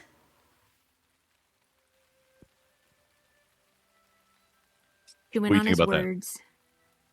Okay, I'll do that. I'm going to spend however much money I end up getting, I'm going to spend 400 of that on the robe of useful items. Okay. All right. Are we splitting 4 or 5? You mean 5 or 7? 5 or 7.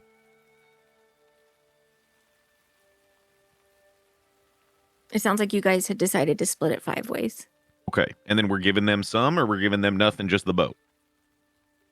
The passage. All right. Unless Callum wants to weigh in at all. I'm okay with what you guys are saying. And then I'm Merrick gonna look unfavorably upon the rest of us for the rest of our travels? Very immaterial. I couldn't care less, guys. Merrick's quiet.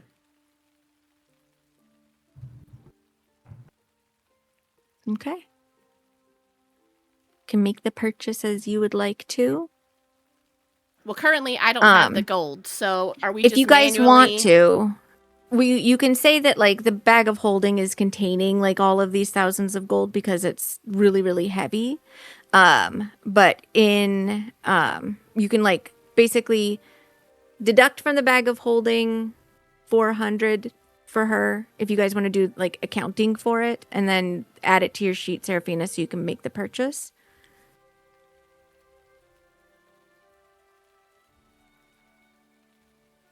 Where does our attuned items list look like? Where is that? It's just whatever has the little sun and then you can here. Yeah. What does it look like? It's like a little sun. Little gear. Little gear. When can you check my sheet? I don't have anything attuned. You may not. You do. Yeah, if you look on your inventory sheet at the very, very, very bottom, it'll say how many attuned you have if you have something. Oh, attuned. there it is. Thank you. You will find, and I'm just gonna reshare it to you as well.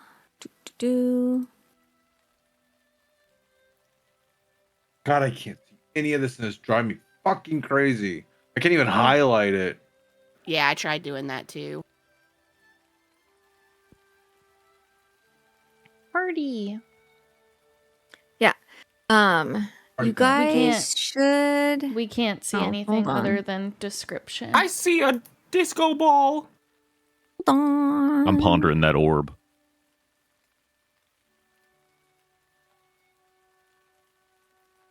Do. I Did that want to change read anything? it. No, I want to She read told us. it. What are you trying to read? She told us what everything Yeah, was. what are do you trying mean? to read? She started saying words, and my brain went, ugh. What? Which words? The boots of false tracks. So you basically can just make the tracks that you leave look like any other medium creatures instead of yours.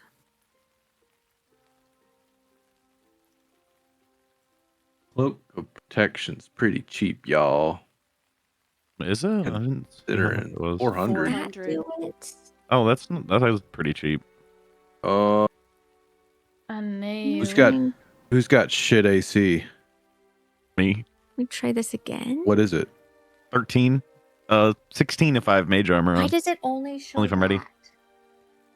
That's frustrating. Because you could just have it and then mage up, and that's 17, What are you which trying is to? decent. It should be your group inventory as well. Oh. What if? So I know, like, we're saying, like, the gold is in the bag of holding, but what if everybody just keeps track of their individual share? I can That just could- on their own give sheet. people their shares, yeah, if you want.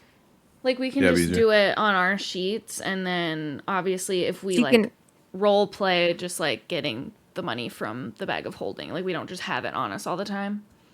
Yeah. So 700 gold then to each of you, Minus 80. which would be 620. And then I tried making the purchase, like it shows up in a whisper in chat, but I don't know. I if haven't you need approved to it yet. I approve- was okay. working on something else. Nope, that's perfectly fine. I just want to make sure I Trying wasn't to missing get this anything. going. Nope, you did it. Well done. What was the brawler's eagerness? You can open. That gives you a plus 1d12 to your initiative if you choose to use it. If that means that you end up going first in initiative, then you get to move an additional 10 feet and you make one additional attack as part of your attack action during your first turn. And you can use it once every 24 hours. Pretty good. Mm-hmm. He's always gonna attack. He's never gonna help me heal. Pretty well with that. Why not? Remember the discussion we had before we started playing this game?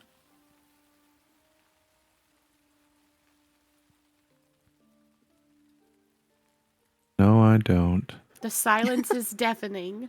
I said no. Great. Let's see, this clock thing will allow me to do that, and then I have a chance to heal. True. Maybe it's because I was just showing you instead of like you actually opening it. If you go into players and you click on like party with the little star after it, then does it No, look different? It was still No. blocked out for me. Weird. Because it was working like 2 weeks or maybe 3 weeks ago. Because I popped it I open and like it the did. star. The star is cute. Yeah. I agree. I like it. Are you gonna make that purchase, Mr. Merrick? Mr. Merrick. Miss Knight. Okay, Lady Knight. No. I just liked the alliteration, guys. I liked Mr. Merrick Ma'am. because they both Ma'am, start with Lady M. Knight. Well, Dante, are you gonna buy the cloak? I just think I might. Okay.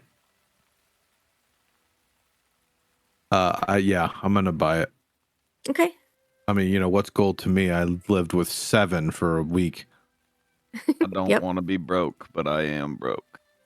What do I do? Click? What do I do? Purchase? Yeah, purchase. Who wants to sell this spell gem for 200,000 gold? What? I doubt that would be the actual number. That's what it says on the item. Mm-mm. You wouldn't be able to get that Oh, I amount. need to ditch this crown, huh? Is there... Oh, yeah. If it's still on your Oh, sheet, go yeah. ahead and just delete it. He I snatched forgot it it was when an we were actual leaving. item. Yeah. Yeah, Is there anything you snuck guys it off wanted to from sell Power from Lady. what you... Well, collected? yeah.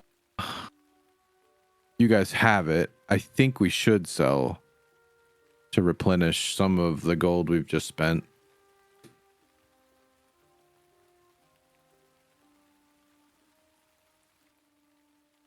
So what? Some of those items that we were able to hold on to. If there's any items you guys got in the dungeons that That we you weren't gonna don't use. want to keep. Yeah. Yeah, Like, we didn't do. we divvy it out? We do have well, I have a couple of things because I identified them, but we do have this gem that it seems like it could be useful, but I don't really have the space to focus on it. But I could always switch things out and put a spell in it. It basically just holds one spell, but I think anyone can use it. Anyone who can cast. What? Oh my god. Sorry. You good? Gem, You good? cast a spell. I was into trying to gem. say which gem, and it just came out as what? What? Huh? What? It's a It's because ruby I'm spell looking at gem. my inventory and trying to think about my own stuff. What? Oh, it's a ruby spell gem that can hold Oh. pretty powerful magic, but it's only one at a time. Oh. It can store up to 8th level spells. It also It increases the basically save kind of DC. acts like a spell scroll, essentially. You can imbue the spell if you're attuned to it and it's empty. And you just basically cast it in there, and then it just kind of sits in there until you decide to use it. It can't be like re-imbued until the next day, but if you don't spend it during the day, it doesn't go away. So you could get somebody to then like put a good spell in it and then just hold on to it. But they would have to be the one it's attuned to. So could be very useful, could be not very useful. You can use it without being attuned, though. Yes, yeah. So like you just have to be attuned to put the spell in, and then you could Mhm. unattune and then just hold it as an extra spell slot. yeah, like Yeah. theoretically, you could give it to one of your clerics, and if they happen to have a spell slot at the end of the day and it's empty, they could put one of their healing spells into it and then give it to somebody else.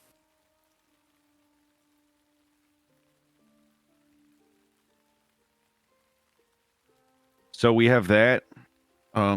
Probably fetch a coin or two. Mhm. I got this fixed dice. I kind of want to keep that. I don't think it'll be worth all that much anyways.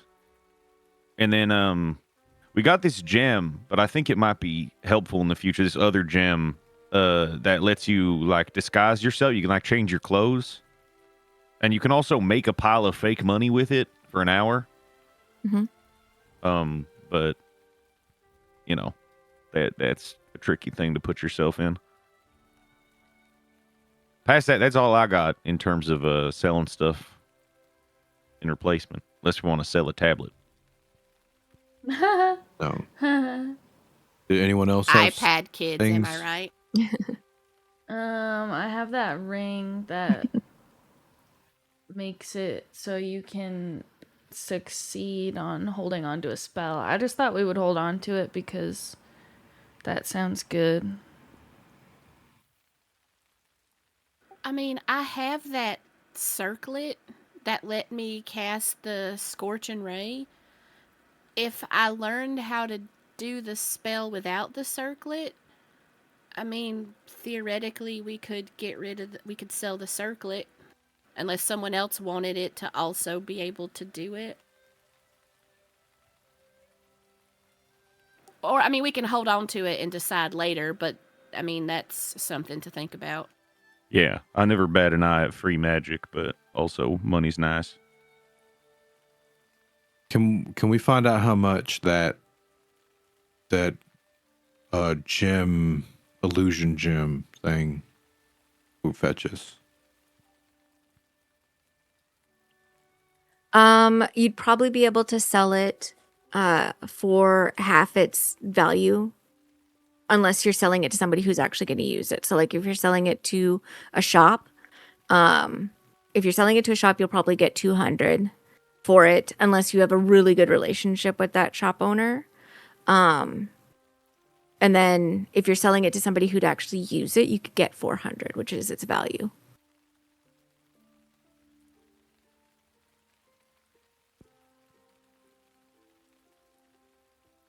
And you can definitely sell here. You're looking at probably getting like 50, depending on the item, 50 to 70% of its value. But you may also like end up having really good relationships with somebody who runs a magic shop in the future and being able to sell it for something better. Or just doing a value trade, for example. Well, let's just hold on to everything then. All right. Adriel, who do you think should use that ring? Time being, at least, if we're gonna hold on to it, let's make use of it. Are you gonna use it? I could, but I would have to prepare different things. Usually. I mean, yeah, a lot of my out of character, a lot of my spells that I get from like being a death domain cleric are concentration spells. Mhm. Like blindness and deafness, ray of enfeeblement. Mhm. And then I also have like just from being a cleric hold person that I always prepare just in case we need it. Yep, and that's the value of the ring. Is it basically gives you a better chance at succeeding in your concentration checks. Yeah, and I'm also usually getting hit by stuff because I do melee fighting. We'll keep it then. Put it on. Seraphina, just hold on to the circlet for now until you can learn that, and then we can sell that at a later date. I think we'll be fine gold-wise, and if I need to borrow from one of you because I'm dying of thirst and I need just a measly little gold or silver, maybe you'll look down on me and pity and toss a... Nah, I don't think so. Okay. How do well, you learn? How would you learn that? I would have learned what? I'm not talking I think to you. she's talking to me. I'm Yeah, it trying sounds to like you're written. decide. I'm trying to decide if she knows that yet, or if she just thinks she learns does. magic. No, she absolutely does, because that's how she's sort of acquired the spells that she's had before. It was just under the like special care of her grandmother. So, if a spell targets me in some way and it has an effect on me, I can kind of absorb some of that energy and learn how the spell works, and in turn I can learn how to cast it myself. And is there like a limit to how often you can do that? She shakes her head no. I reach out and I cast Cure Wounds on her. You feel as though this magic wants to sink into you, in addition to healing Well, you. I don't think If it'll you- work in this moment because I'm at full HP, so it's not really affecting me. I punch her first. That's fair. Oh, I mean, unless you want to rule otherwise, but it No, I states that think that's fair. it has to affect me for I me to like punch her first. Ow! Well, I'm I guess what'd you do that for? Oh, I can't do it because I can't target her. if you want to actually punch her to like cause her some harm before you heal her in this moment, does a 17 hit you? Yeah, I think Serafina? I have the lowest AC here. Yeah. It does Okay. 3 damage. I Cure Wounds you. So when she does the damage, and then Mhm. like, ow, she like rubs her arm or wherever Adriel Mhm. hit her, and then Adriel's healing magic goes into her. Her lightning scars, they do that flash that they do, and like her eyes don't roll back in her head, but they kind of like flash white, and I am going to learn Cure Wounds. Da da da da. I'll shoot her with Scorching Ray. I guess we could have shot you with the other thing first, and then I could have healed you. I wasn't prepared for you to hit me, but yeah, that's how it works. Gwen, And I can you mean- cop? Oh, sorry. No, I'm go gonna ahead. message you. I'm gonna message you. You keep going. Okay. As far as I'm aware, anything that I'm capable of casting, I can learn. And above table, I just have to be able to cast a spell of that level. So at level 4, second level spells are what we know. I can't do anything above second level currently. Mm-hmm.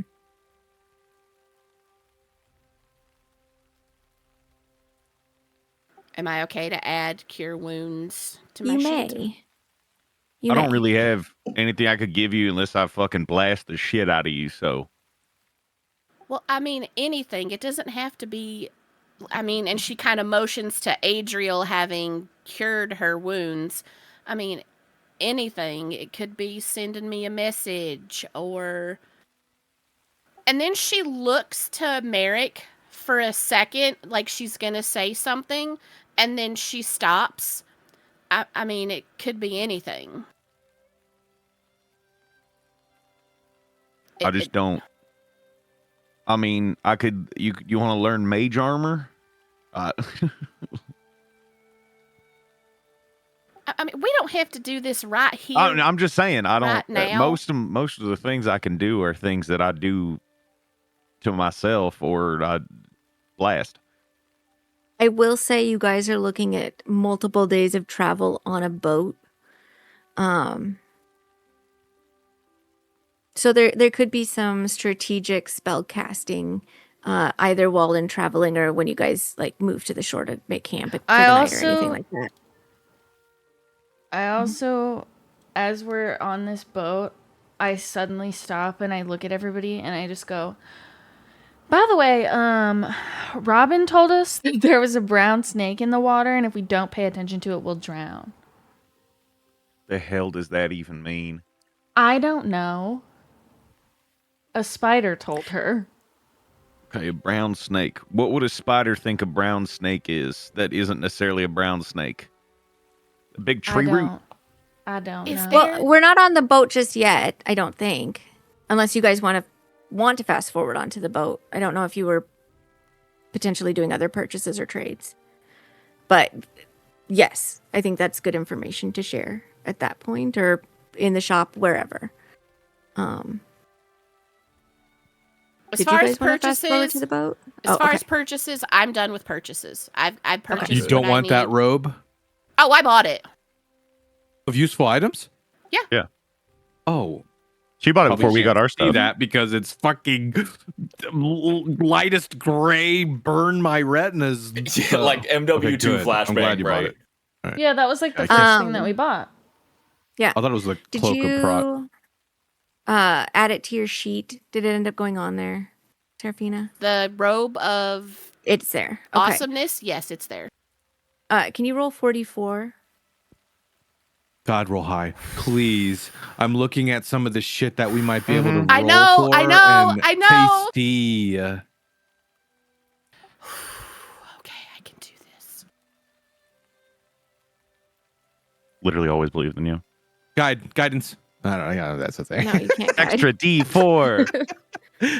Bless. Spiritual guidance. Yeah. Vibe guidance. 10. That's big. I'll take Okay. 10 extra patches. Yeah. Do you have an inspiration? Can you Okay. roll the one? I mean, The 16 is the max. That's really good. Okay. That one. No, that's good, guys. Stop good, being it's good. greedy. That's really good. More. Go ahead be more. and No. do a private GM roll and roll 10d100 for me, Seraphina. Question though. Okay. Could she actually use inspiration to reroll that one? No, because this is just determining the qualities of the robe. It's not for anything else. The fact that I'm His letting greed her knows no bounds. I am. I could have just greedy picked. to the end. Okay. No, I meant like the 44 part. Yeah, no, I know. I could have just picked how many of these things I wanted. I let it be a roll. But in this case, I'm not letting you use inspiration for this or anything else. I'm happy with 10 extra patches. What So- am I rolling to you again? Privately, 10d100. Good luck. Okay. Continue chatting or deciding what you want to do. I'm gonna. Are we filthy stinking rich? I want to know. I'm looking right now. 9 I am horses. looking I right want- now. I want 10 gems worth of 100 gold pieces each. I want 4 potions. Well, that's just 4 potions of healing. Louis I saying want this? spell want scrolls. Candy. I want a bag of 100 gold pieces. I want candy. I want 2 mastiffs. You got a wooden ladder. Let's go. Fucking hell. Where are we going to put that? I don't It's on know. a patch still. It's not out on the ground. It's on a patch. Oh, yeah, that's true. That actually might come in handy. Okay, a ladder. Yeah, somebody write I'm this gonna down. finish. You guys keep talking. Role play. I No, don't- we're sitting staring at each other and No. looking You at the can patch. tell you no, but you can tell that like You got a Stewie second just- ladder. What? Okay. Shut the fuck up. We have 10 2 ladders. 20-foot I long did get ladders. get Ladders. 2 ladders. 24 foot. You know what? You're gonna be real happy that I have this ladder patch when we're stuck in a hole somewhere. God, What twice. was the, sorry, what did Gwen just say? It's 24 feet. 24 So foot sad. ladder. Yeah, not 20 foot. Oh my gosh, Gwen. I am so incredibly happy about one of these rolls, and I think you'll know what it is when you get to it. It's 2 I've already mastiffs. passed it. You already know. You already know. Okay. God, if it's some Just gonna window. get rid of this. Fucking hell. Oh, Window's good, man. Okay. Is it a horse? Is it a horse? Is it a horse? Gonna be a I fucking can't think horse of, with a I riding can't think saddle. of I can't think of anything Okay. else that she would particularly be excited gonna- about. 2 dogs. I'm going to describe the dogs. appearance of these past patches that are also on there. So, in addition to a patch that looks like a lantern and one that looks like a dagger and a mirror and a pole and a rope and a sack, you have one that looks like a fancy silver box. You have one that looks Good. like a bulging bag. You have Could 2 be- that look like ladders. You have one that looks like a rowboat. You Rowboat. have one that has 10 colorful diamonds on it. Okay. You have one that also looks like a bulging bag, just smaller. that Oh no, one? the same size. Yeah. You have one Wait, that so two of the bulging bags? yes. You have Oh, we're one rich. that is like just has a black hole in the center of it. Open pit. You have one that has 2 dog heads on it. Nice. There's the happy one. And then you have one that looks like a wooden sheep. A the wooden ram. sheep? It's the ram. Oh. Wait. Oh, portable ram. Okay. Okay. All right. Mhm. Not bad. So what is that? 5, 6, 7. 1700 1700 gold just in monetary. Yeah. Shit, might as well just Did I start miss? Do we ripping get those 4 shit healing potions at any point in that? Or did we miss that? No. Okay. No healing Unlucky. potions. No, Although Robo you either, guys right? did see Seraphina like brewed another one. This is the 2nd time she's done that. No, no rowboat either, Well, right? that's true. No, you guys Noah. did get a No, rowboat. We did get one rowboat. Okay. Okay, that's not bad. Okay. It paid for itself like 2-3 times over. It did. Multiple times over. That's a lot of expensive stuff. 4 times over. Could she just peel the Goldie patches off right now and it's insta moolah? Or does it use like once a day type shit? I don't know if it's in the description. I mean, she can, but did you guys want to have all of that gold just now instead of maybe later when it might be useful because you're broke? Yeah, I just don't want the robe to like catch on fire or drown in the It's magic. river. It's magical, so it does snake. have resistance to just, most normal kinds of damage. Okay, but don't come also- crying to me when we lose that whole robe because brown snake has like some sort of planner Yes, we banishment. know. I think it's gonna be fine. I The think it's just a robe-devouring turd snake. floating down river, guys. I really Yeah, think maybe you're it looking loves too deep into robes. this. It loves robes. It loves eating robes. It's historical. Everyone knows it. Everyone who's traveled this river knows about the brown snake who loves eating robes. I also like want Shadow you to said, know she takes it off and it just floats down the river. my roll for the rowboat was a 69. Nice. And then also you get 2 of all the other stuff. Correct. The rope, the pole, the More sack. rope. Oh, Yep. two? 2 good. daggers. Yeah, 2 daggers, 2 lanterns, 2 mirrors, 2 10-foot poles, 2 50 feet of rope, and 2 sacks. I love that they have to put in 2 filled and lit sacks. in the lantern to be like, the DM can't be like, no, and you pull a lantern off and there's no oil and it's dark and you see nothing. Yeah, it doesn't work. It's broken. I would never do that. Not you. Would it just Some be cruel like person out there. 2 mastiffs that are like loyal to us, right? Or just It's like 2 her? dogs 'cause that she's- fucking like what if hate they're each just other. like assholes? Yeah, There's like 2 what if dogs. they start pissing. 2 dogs. 2 doggy. Just- Won't just know till 2 we pull the dogs? patch, huh? 2 dogs. Well, Won't know mastiffs are, till we like, pull the trained- patch. Dogs, but Yeah. it's up to the dogs, I suppose. I can It's up to cast the speak with dungeon animals. master. Don't you worry. I can cast speak with animals and be like, hey, you're my pets now. Let's go. Do they Yeah.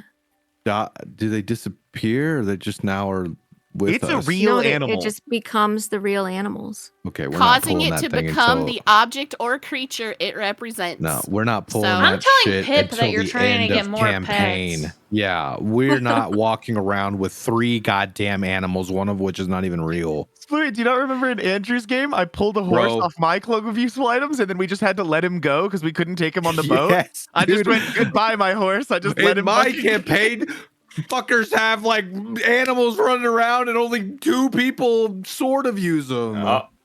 Mm-hmm. I use those Yeah, horses. trust me, I know. We love camel, though. Hecate. Yeah.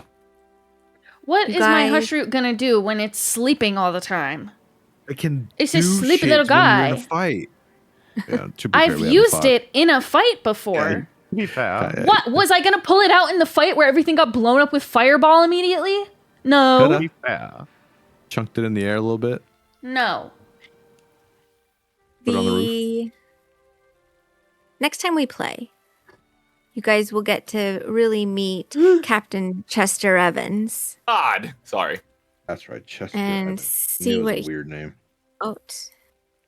But this point, shopping and regaining Shopping, some am I right? allies.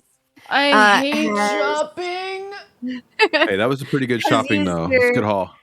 I Your time. hate it. So I know that's what I was trying to. I apologize for derailing into shopping. I just I needed love to shopping. know You didn't what our derail the money shopping. I did. Well, I asked what our money situation was because I wanted to buy the robe before we left. Like, Gwen already had us on the map and traveling, and I'm like, but what about magic item? Well, I did say when we stopped there the first time we were going to get our money and come back. We were just going to check what they had. So I just forgot.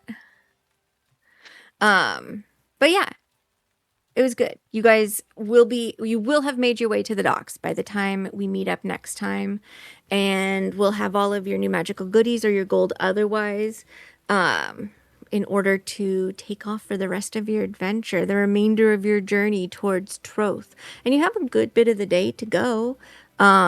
So things seem like they're looking up. we'll find out what happens next time. What's up with that? What's up with that brown What's up with snake? that? What's up with What's that? up with that? Did I- Ooh-wee. that? What's up with Did I that? scour What's the up? internet looking for things that could harry the party while they're on Who's a Harry? river?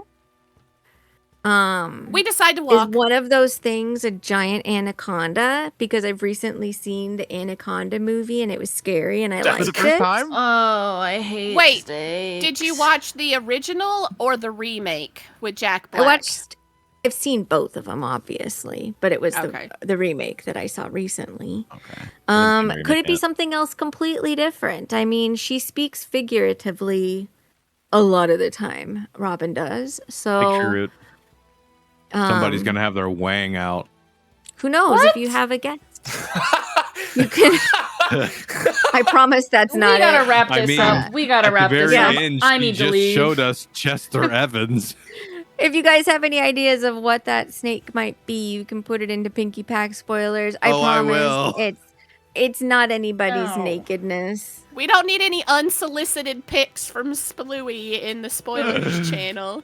Oh my god, What? no. That's okay. Shadow's asking for it, so it's not We unsolicited. have to stop this conversation. We will be back next week, everybody. Well, actually, What? I will say there's Oh, a yeah. possibility that some of our streams may be interrupted. I don't have any advanced knowledge. As soon as I know one way or the other, my parents, my players will know first, and then you guys will know after that. But that's just a general thing. As of right now, we plan to be back next Sunday. We pinky swear, we pinky promise, we pinky pact. Yeah. chat, we love you. Yeah.